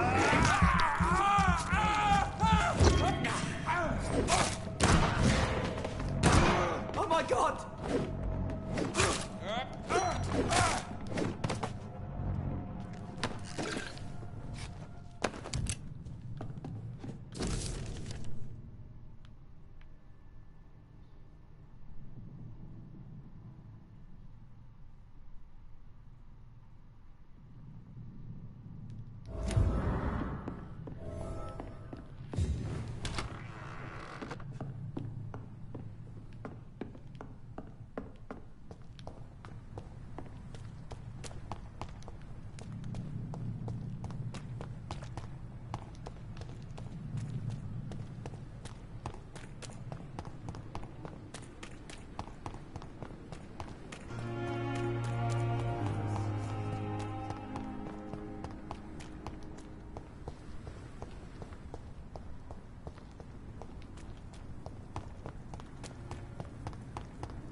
Scour voices in the garden. I should investigate. If they were to find somebody...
I didn't want to go out. Why did I do that?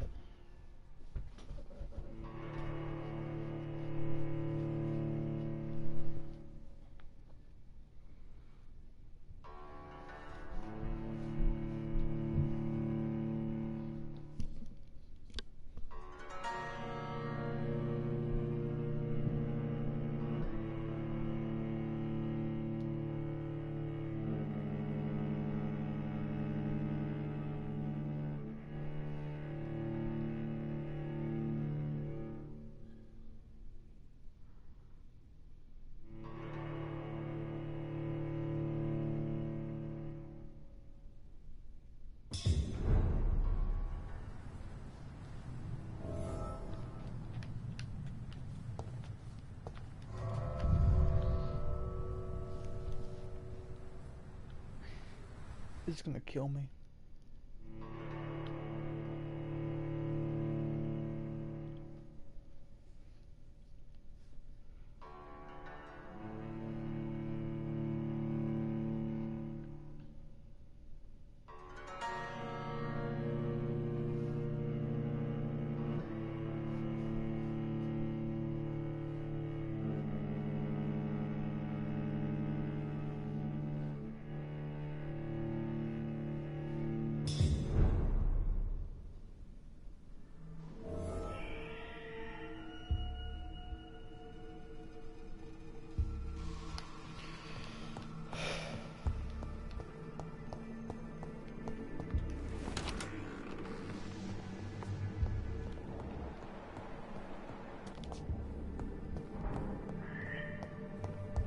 It's locked.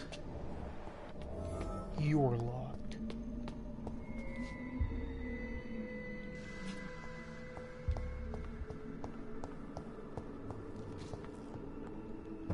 Balls of Mars. Fortifiers. As popular as they are ineffective. But they do contain iron tartrate, and that might prove itself useful.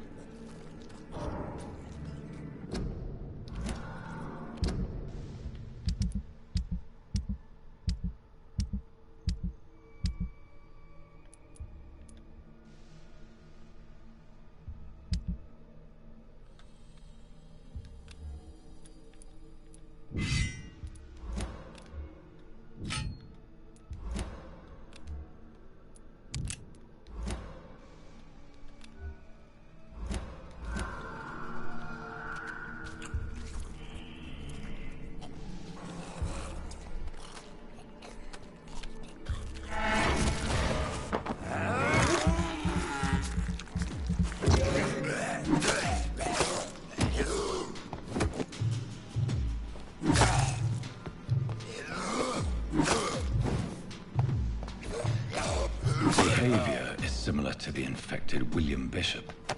Must be the same strain. This sickness moves faster than influenza.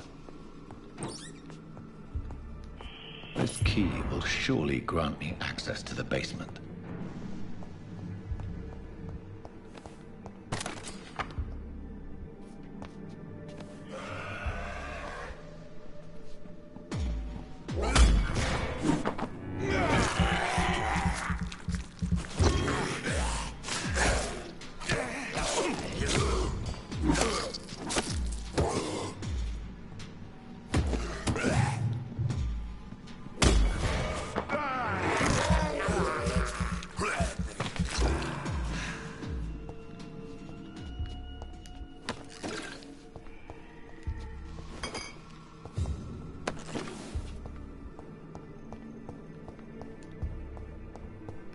I cannot enter.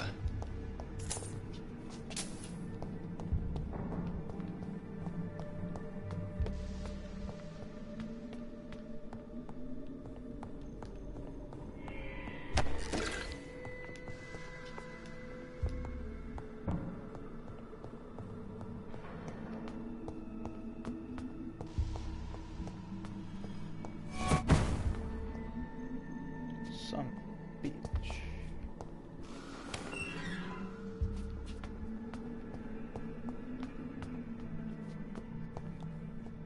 These scowls feed from corpses and the husks of animals. They're not after blood.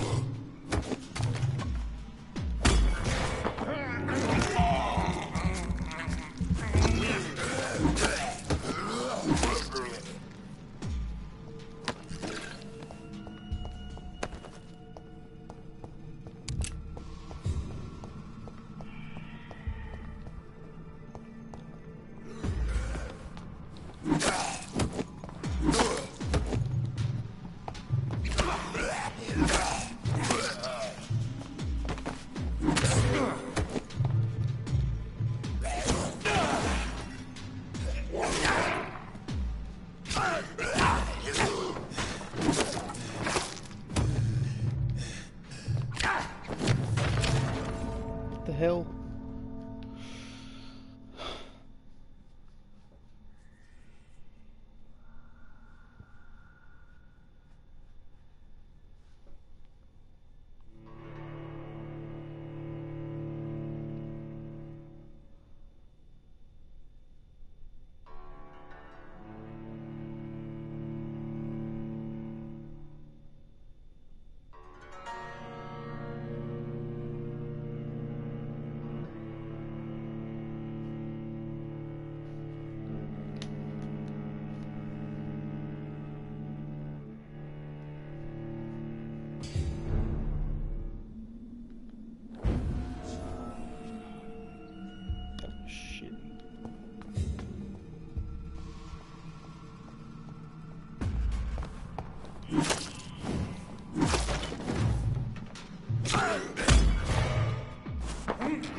Mr. Connor's injuries don't match the report.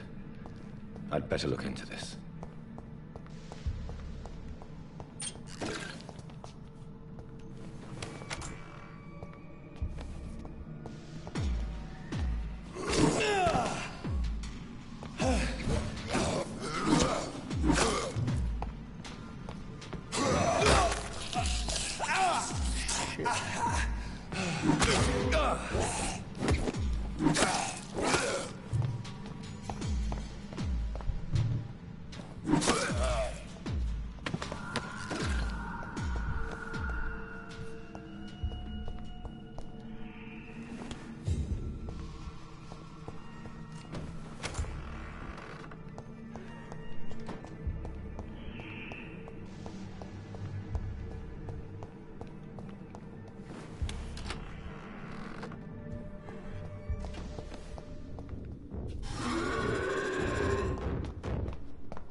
Shadow Clone Jutsu.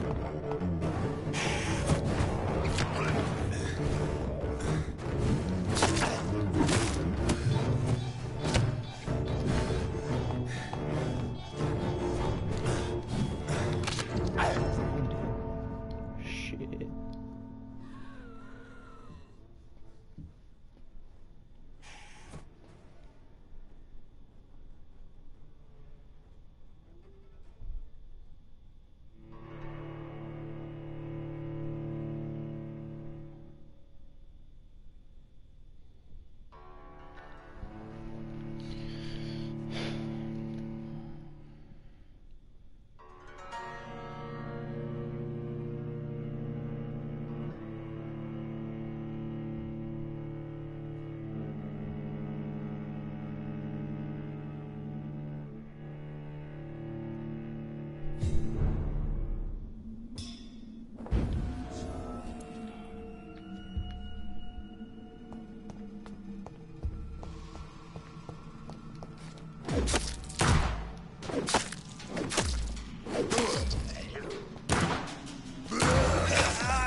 It's locked, all right. It's locked, all right.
one vampire.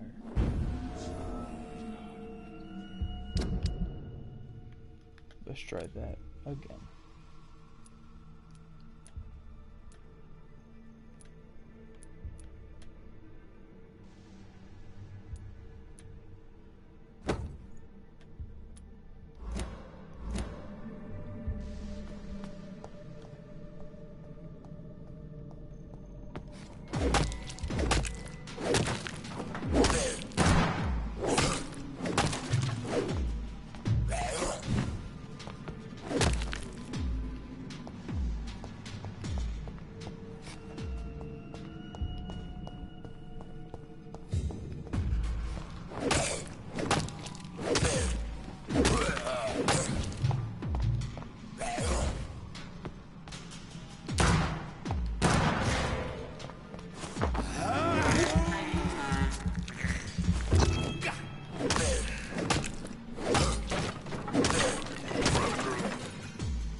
Scowls can be so ferocious.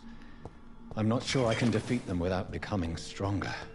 To drink blood is so tempting.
It's locked.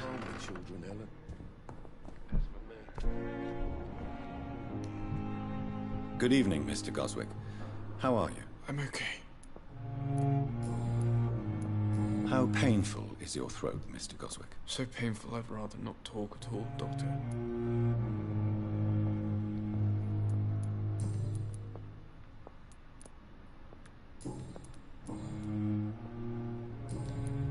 I have to go now, sir. But don't hesitate to contact me if you need any help. Good evening, Doctor. How is my son doing? Goodbye, Mrs. Goswick. Good evening, sir. Doctor. Yes, Doctor? Please, could you point me in the direction of the morgue again? It's the large boarded-up building behind the hospital. You can't miss it. The key I gave you will open the small back door to it. That's all for now, Nurse Crane. Thank you.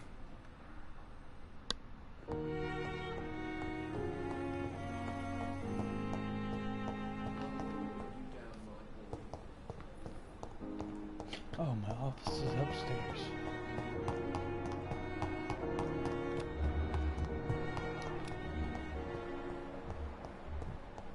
You are going to reveal all your secrets to me, even the darkest thoughts in your heart. My blood and soul, they belong to you now. The life running in your veins. This dead flesh needs it. Oh, please spare me, Dark Queen. Spare your obedient slave.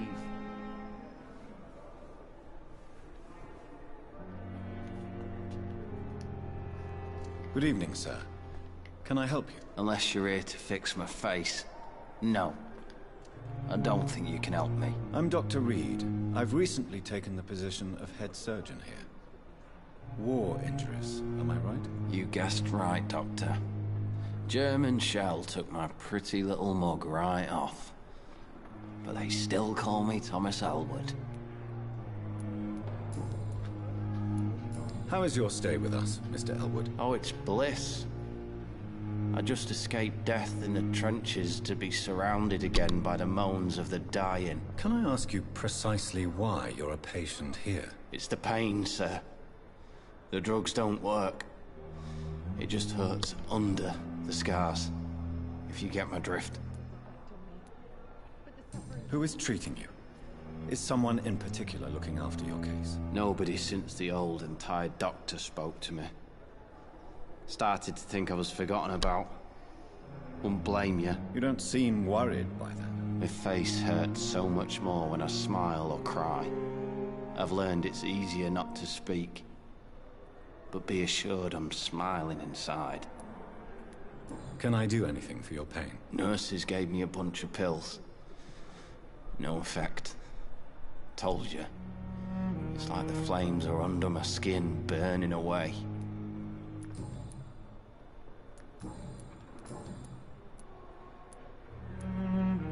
Where were you stationed, sir? Did you serve for long? I really don't want to talk about all this shit. No offense. I was pushing too much. I served in France myself.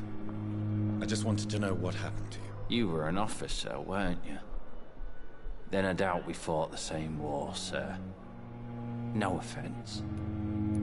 How close are you to Miss Horcroft? Are you aware that she thinks she is a vampire? To wait for her next nibble is the best reason to stay here. Every time she approaches my bed, she treats me like something tasty. A normal person. Aren't you afraid? She may hurt you if the game goes too far. She's quite harmless, I can assure you. Her head's broken inside is all.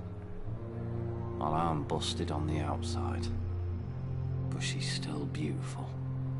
Living proof that there's hope for me. So do you let her bite you? You know that's not sanitary. And why not? She's only supping a few drops of me blood. And the pain, it's real for once. She could decide to bite less willing patients. Then it's another good reason for me to stay here, Doctor.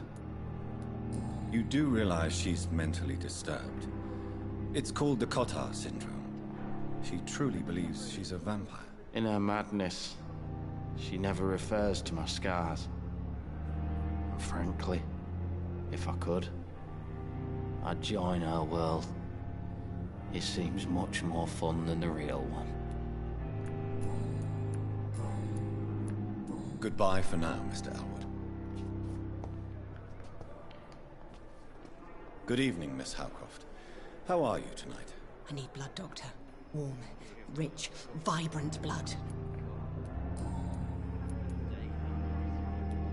Tell me, Thelma, what do you really know about vampires? I saw one and he saw me.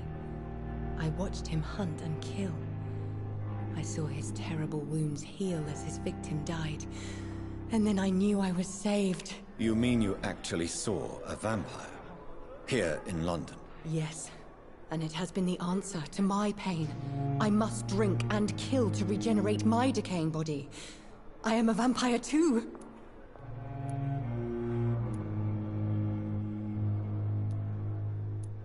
You have no idea what problems your claim could cause if heard by the wrong people, Miss Howcroft. You must stop this nonsense, now. Why fear the truth? Strange things live in the dark, Dr. Reed. Strange and ancient beings that were here before this island even had a name. Tell me, Thelma, why do you feel so attached to Mr. Elwood? Why him? I'm not sure, Doctor. I think we have a bond of some sort. We've both suffered so much. He's the only mortal I find interesting. Do you plan to make him a vampire too? Of course not. How could I inflict my curse on anybody else? I'm not that cruel, Doctor. Would you say you and Mr. Elwood are romantically involved? No. No, Thomas is a delicate soul. Even though he disguises it. But I am not the woman he needs. No, for I am a vampire, Doctor.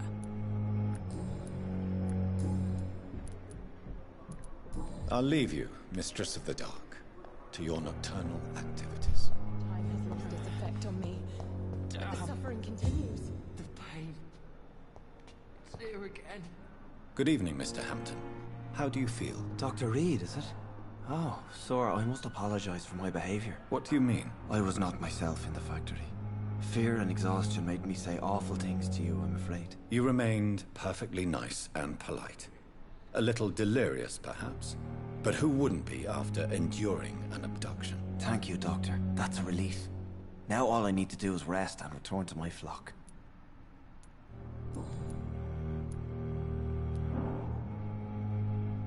What is the general situation in the East End docks? The situation has always been tough, with a lot of tensions between the gangs and the Dockers' trade union. The Wet Boot Boys are very nervous since they lost their leader. Has the gang been threatening you? Ah, no. I've had this nickname for so long, you know, the sad saint of the East End. No one dares to bug a saint, not even criminals. Who leads the gang now? Since Clay Cox went missing, it's his wife Edwina who runs the show, with the assistance of her minion, Booth Digby. How did you end up in William Bishop's den? I had received alarming news about his recent behavior. I went to his place, and he refused to let me go. Why did he abduct you? William was an alcoholic. His addiction suddenly changed to blood. I don't know why. Just like a patient I met here. This Miss Hawcroft. Do you know Tom Watts? The bartender from the Turtle. I met him before I found you in the canning factory. Tom? Yes, of course. Always the helping hand, good old Tom. Without men like him, corruption and despair would have wiped out the East End long ago. People are still in despair. How could it be otherwise? The authorities have left us all to rot in this contagious nightmare.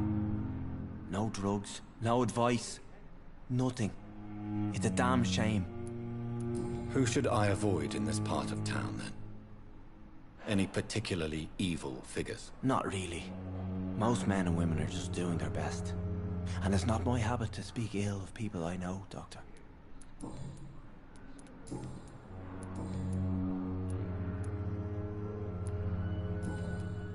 Goodbye, Mr. Hampton. We'll talk again later.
Finally, you've returned, Doctor.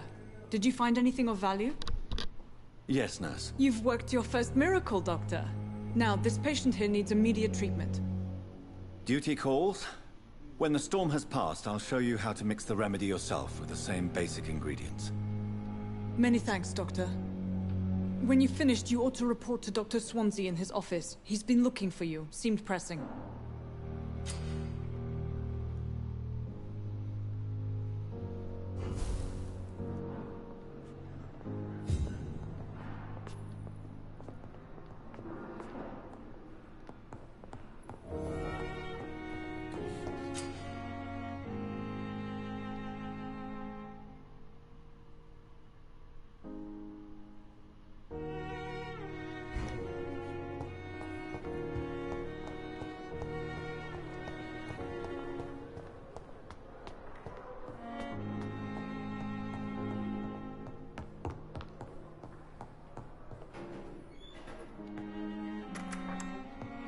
Please, Jonathan, come in.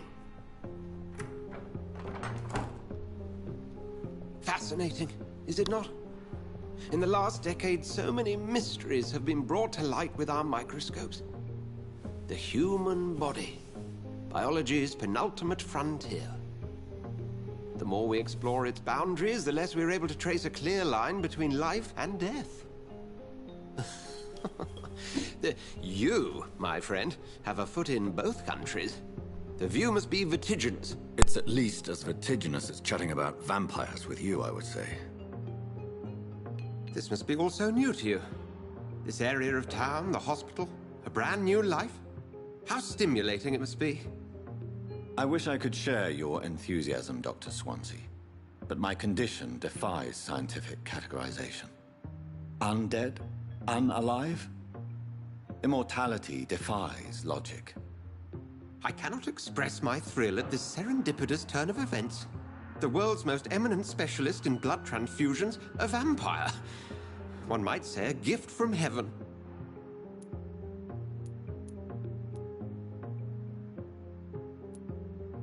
There is an absurd poetry to my situation.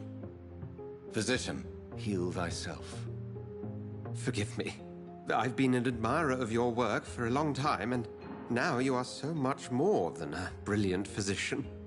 And please, call me Edgar.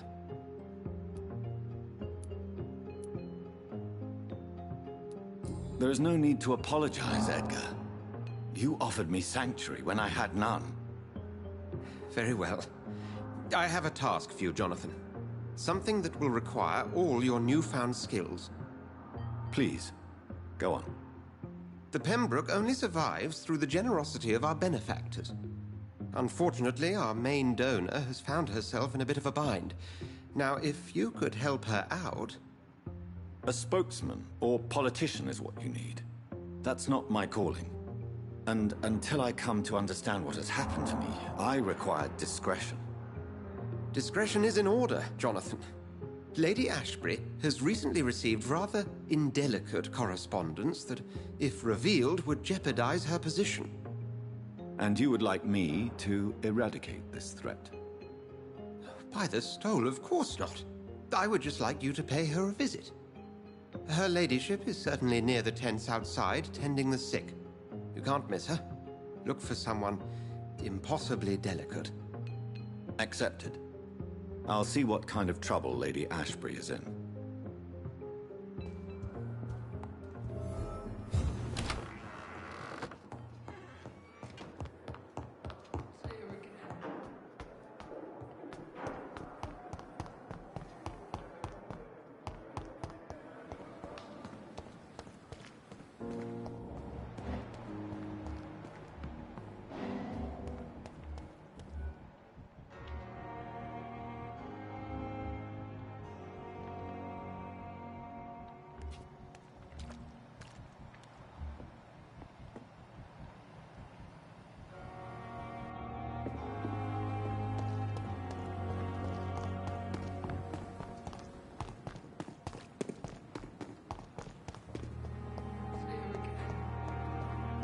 With you at our side, Dr. Reed, I know that Pembroke will prevail and survive this epidemic. It's locked, all right.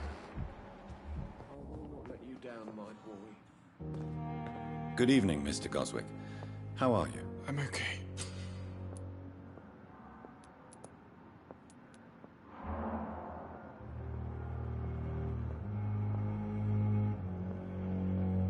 Do you need any help? I'm afraid I may, sir. I don't mean to be a burden. You are not a burden, sir. Healing you is my responsibility. And you have my gratitude for that. Do you need any help? Thank you, Dr. Reed, but you've done enough already. The rest is up to me now.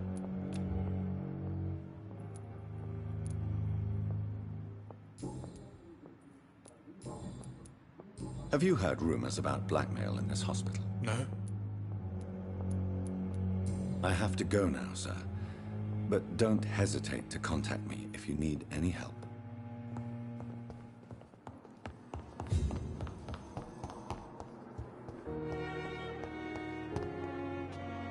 I want to know why his throat's wrapped up. I've never seen anyone with a sore throat have their throat wrapped. We must prove that we are capable of. Perhaps I should have considered the offer from that cabin. The flu took my dear wife, Emily. I take comfort knowing we'll soon be together again. Mr. Rainfield, that's no way to talk. You're in good hands here, and we'll be up again soon enough.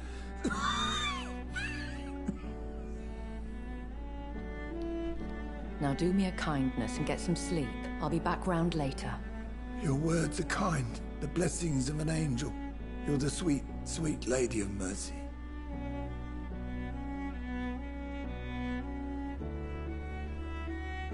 Good evening, Dr. Reed. It's a pleasure to see you again. You seem surprised. Dr. Swansea has brought me up to speed concerning your recent appointment to Pembroke Hospital.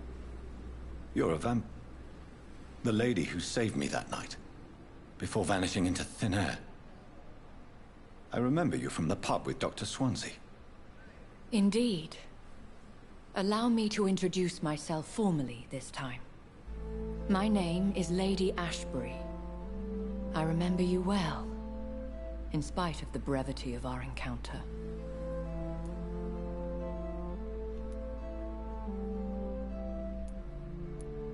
So it seems our Dr. Swansea does indeed have a fascination for creatures of our constitution.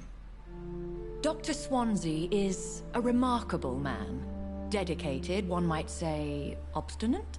He spent years compiling our bestiary.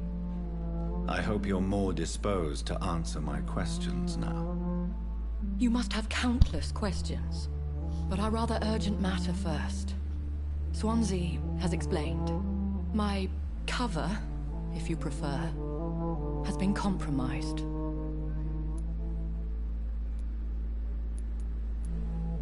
Have any of the patients given you trouble? These poor souls have so little left to live for. I do my best to ease their pain. The world would be a better place if it were cared for by women like you. You make me blush. I am simply a necessary evil. Pardon my boldness, your ladyship, but I have questions concerning this condition we share. As a newborn, your hunger for answers is rivaled only by your thirst for blood. But the questions need wait. I'm a scientist. My trade is in the deciphering of mysteries, and I need information to feed my mind. I will gladly answer every question you have, but first, prove yourself capable of resolving my predicament without eating the culprit. Dr. Swansea has commissioned me to be your agent in this matter. You could start by explaining what's amiss. These past insufferable weeks, I've been the victim of extortion. I've made a first payment, but the blackmailer grows greedy. I must refuse his most recent demands.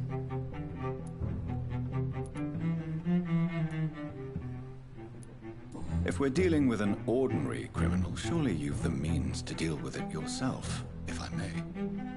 As immortal tradition doth dictate, all fangs and hypnotic eyes ablaze, the blood would run like a river. That's what I hope to avoid. Violence has a tendency to spiral out of control. What are your expectations? Please be precise. As the newly appointed surgeon of this hospital, you are in an excellent position to ask innocent questions and deftly learn the identity of my blackmailer.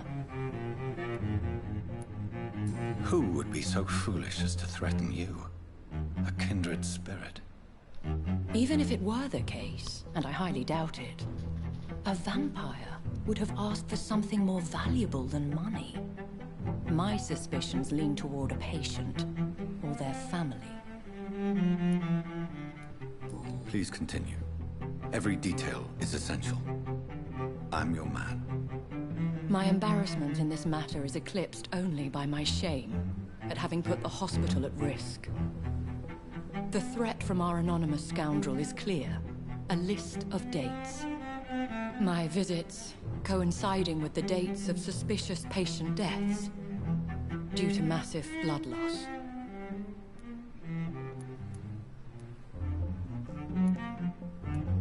I'll take care of it. Do you know where I should start? If that was the case, I'd settle the matter myself. You could talk to our local gossip, Harriet Jones.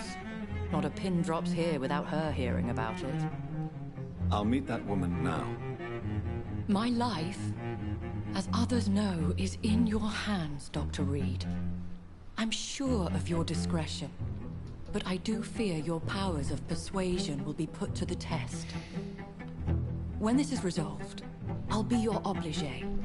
I'll answer all questions in regards of your condition. They talk so formally, it kind of makes me uncomfortable.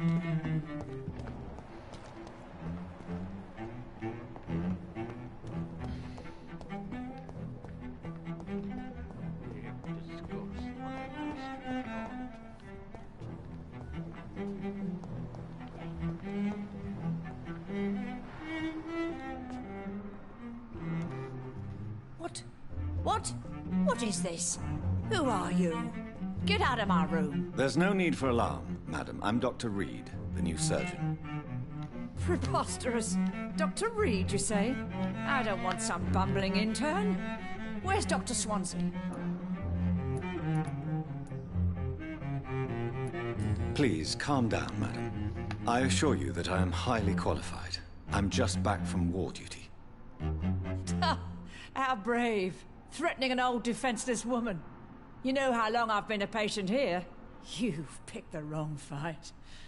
I'm Harriet Jones. Harriet Jones? Indeed. I've been meaning to have a chat with you. You know what goes on here better than any other patient, I gather. Oh, better than any patient, nurse or doctor. I've seen so many vile undertakings. I heard there have been some despicable goings-on. Was there a case of blackmail? Blackmail? Wait. You're investigating something. This isn't a social call. One of those incompetent cunts slit a poor sod's vein. If I didn't know better, Miss Jones, I'd be inclined to say you enjoy this type of idle gossip. God's honest truth, Doctor. It's just the way it is here. Most of these bitches would let you freeze to death before getting you a blanket. I assure you, madam, this is not an investigation into a possible medical error. Debauchery, then? Nookins, Brannigans, whores, all of them. They can't keep their legs shut. I've seen them scratching slutty sores. Really? Well, if you have irrefutable proof, I'll not have the staff behaving in such a manner here. This is your business, Doctor, not mine. But I swear one of the nurses is cavorting with some man on hospital hours. Thank you for your time, Miss Jones. You've given me something to go on. See you on the next round.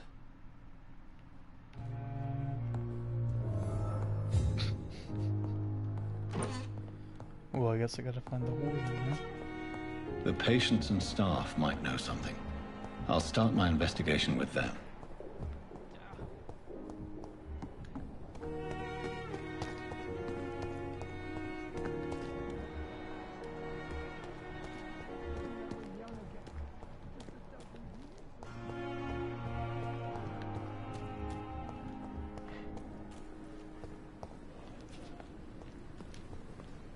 Good evening, Nurse Hawkins. Good evening, Dr. Reed.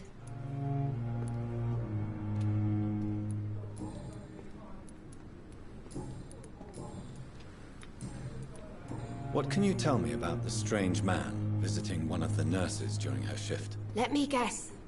You spoke with that old shrew, Harriet Jones. Do not pay attention to her, Doctor. She's full of fanciful tales. She could have been telling the truth about the mysterious man. That old witch will end up in hell soon enough. Who cares if the nurse finds some happiness where she can?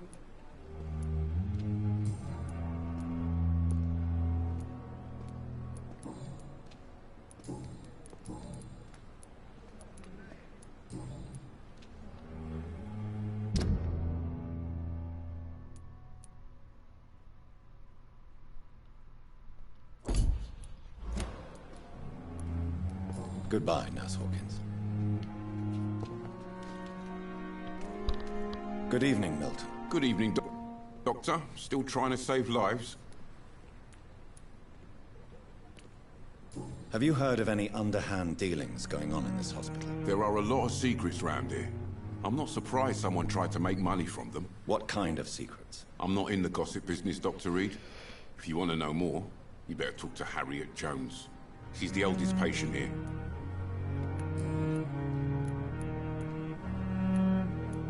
Why do you have such a mediocre reputation among your colleagues, Milton? Fuck them.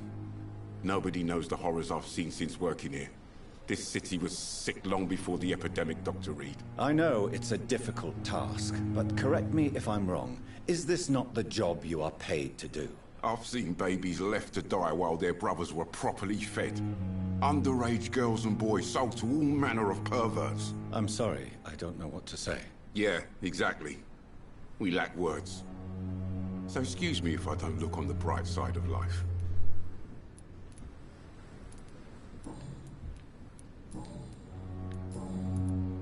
Goodbye, Milton.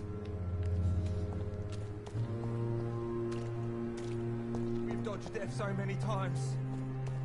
Oswald, can't just die like this.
No one is here. Relax.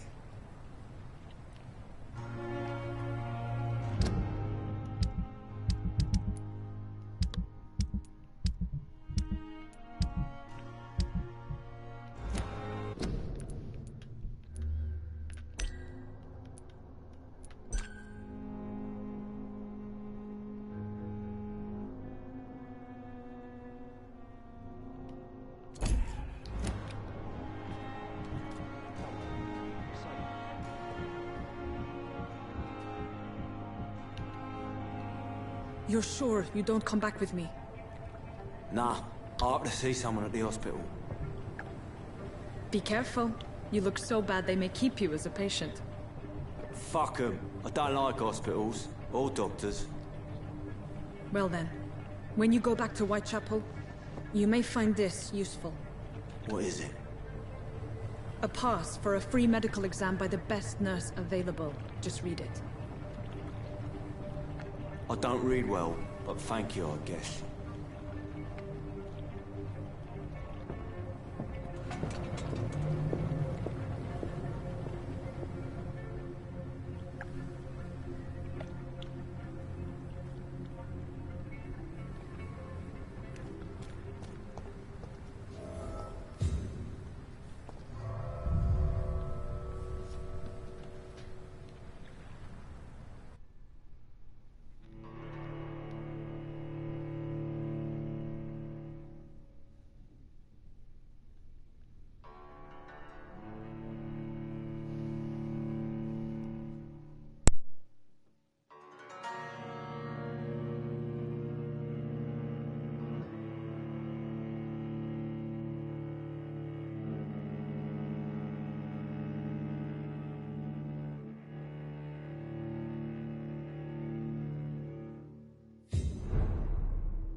This man has been savagely attacked and dragged to the floor.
Are you injured, sir? Help me get out of here. I need to get out. I'm Dr. Reed, and I'd be glad to help you, but you must calm down first. Please, take a deep breath and tell me your name. Okay. I'm Oswald Thatcher. Please, I need to get out. All right, Mr. Thatcher, you're safe now. Do you think you can reach the street by yourself? Yes, I do. Good. Now leave this place and enjoy the cool night air. It's quite invigorating. I'm sure you'll feel better if you do.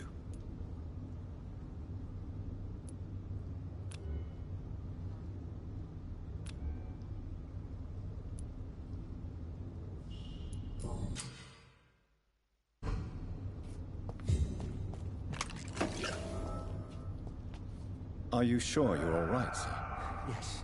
Yes, I'll be... as soon as I can see the sky again.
I have this thirst for blood.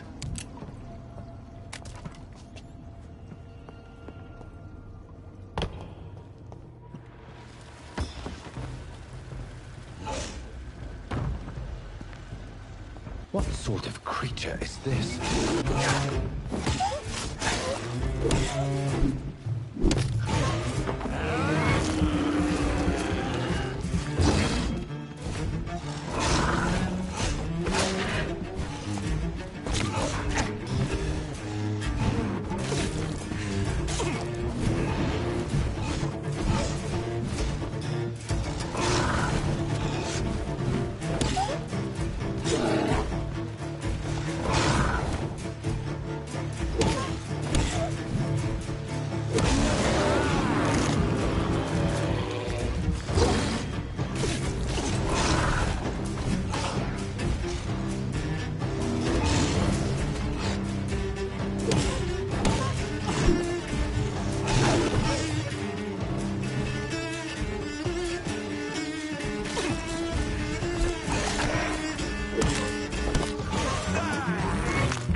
What sort of creature is this?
There's what's left of him. Not a lot to check, but I should anyway.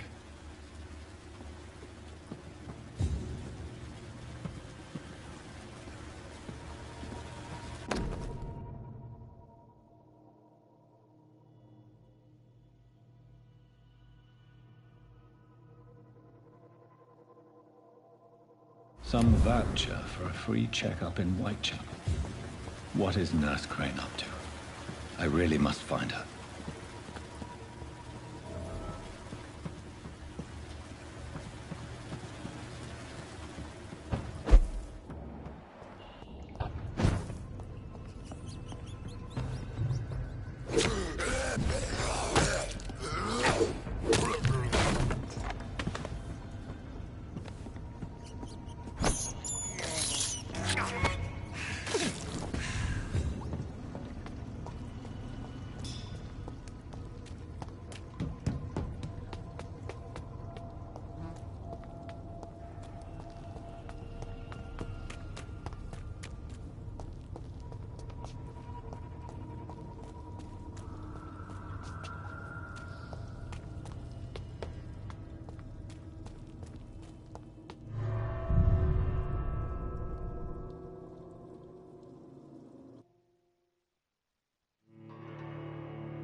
See them fancy clothes? This way!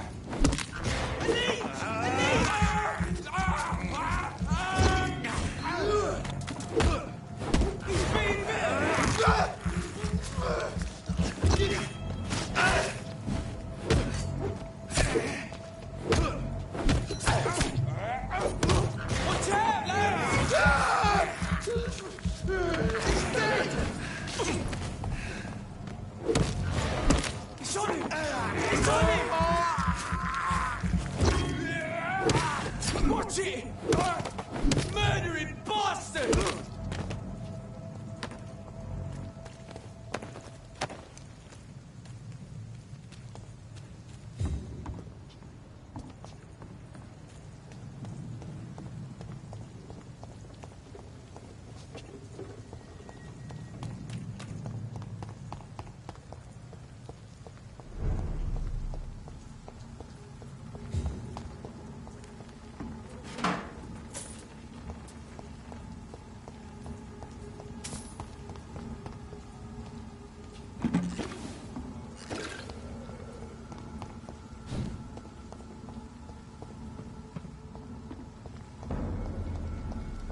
It's a leech!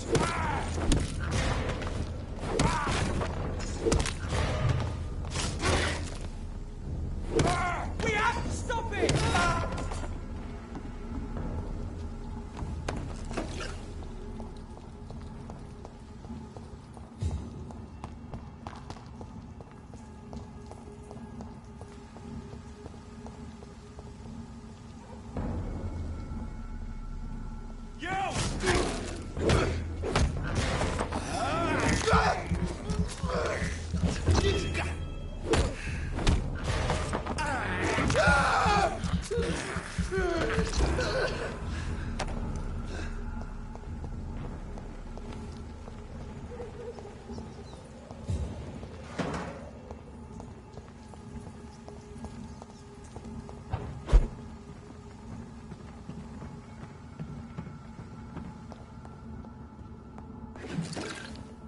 I cannot enter.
It's locked.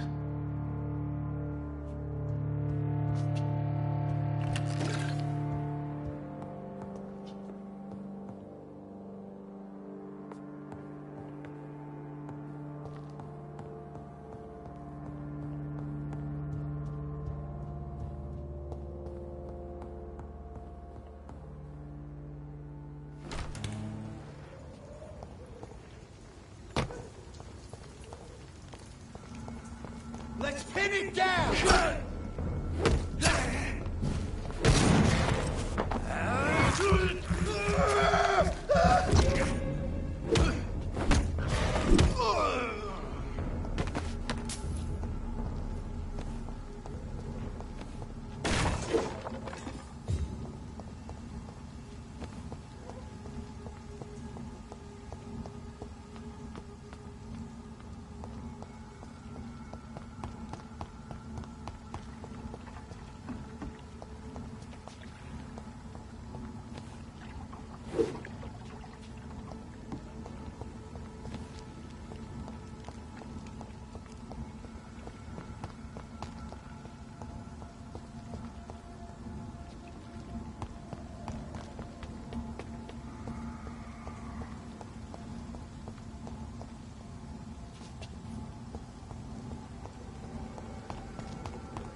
I cannot enter.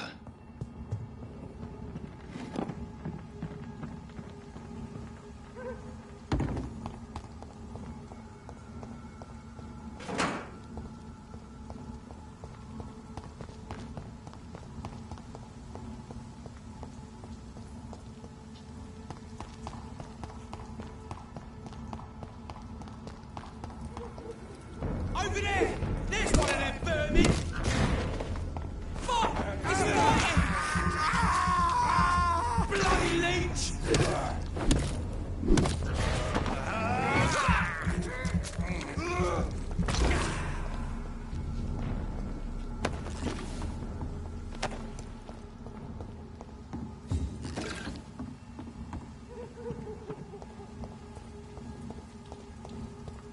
It's locked. I cannot enter.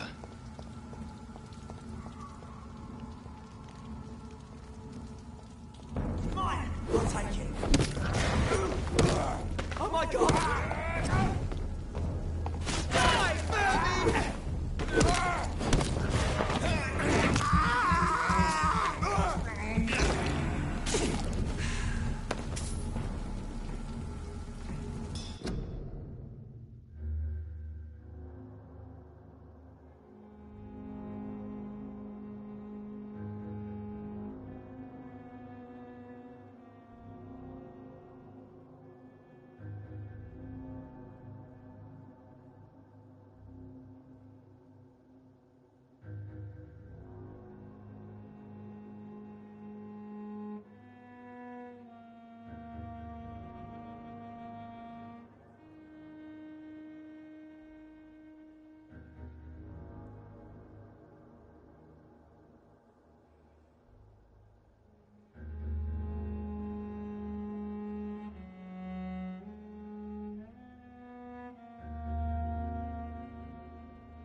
It's locked, all right. I see that it's locked, damn it, I need to...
It's locked. I see that.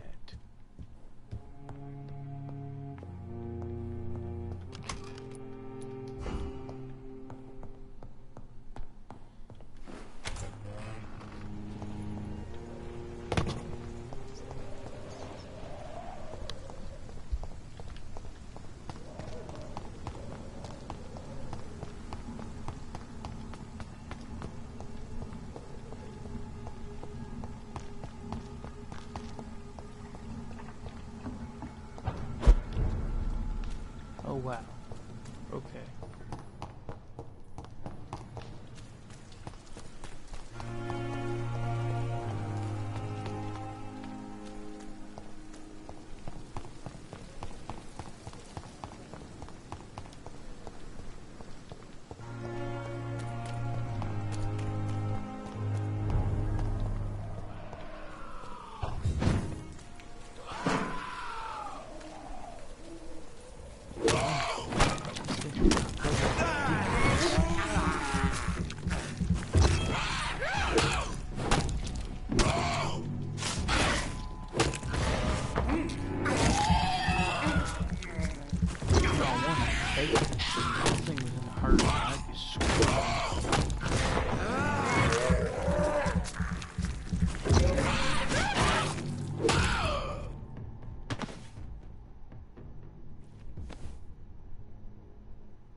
This one's mine!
strangers are attacking me!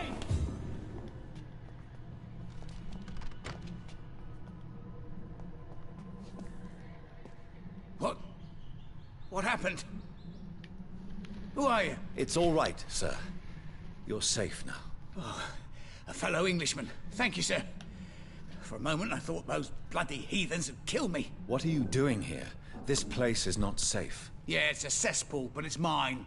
I came to collect some overdue rent, but those who still live here have gone completely bonkers. You're very lucky to be alive. Yeah, filthy immigrants. Fucking savages, every one of them. And now with this bloody fever, they're just animals. You can find safety of sorts in Whitechapel. If you're quick and cautious, you'll be able to avoid the savages.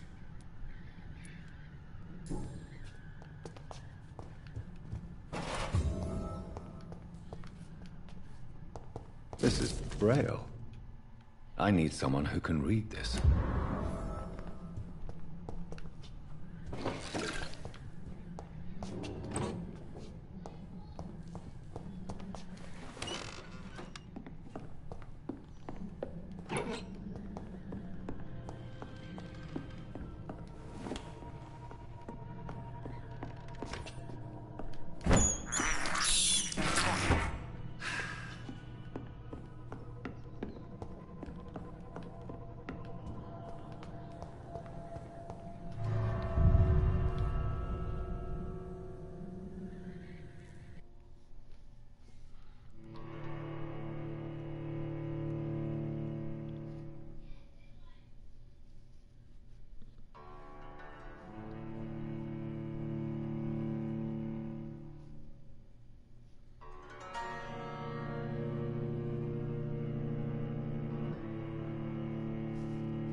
We have to stop it! Die, Vernie!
Alright, well, I've streamed this for long enough. I'm gonna get off and go do real person stuff. If you watched, cool. If not, cool. Have a good day.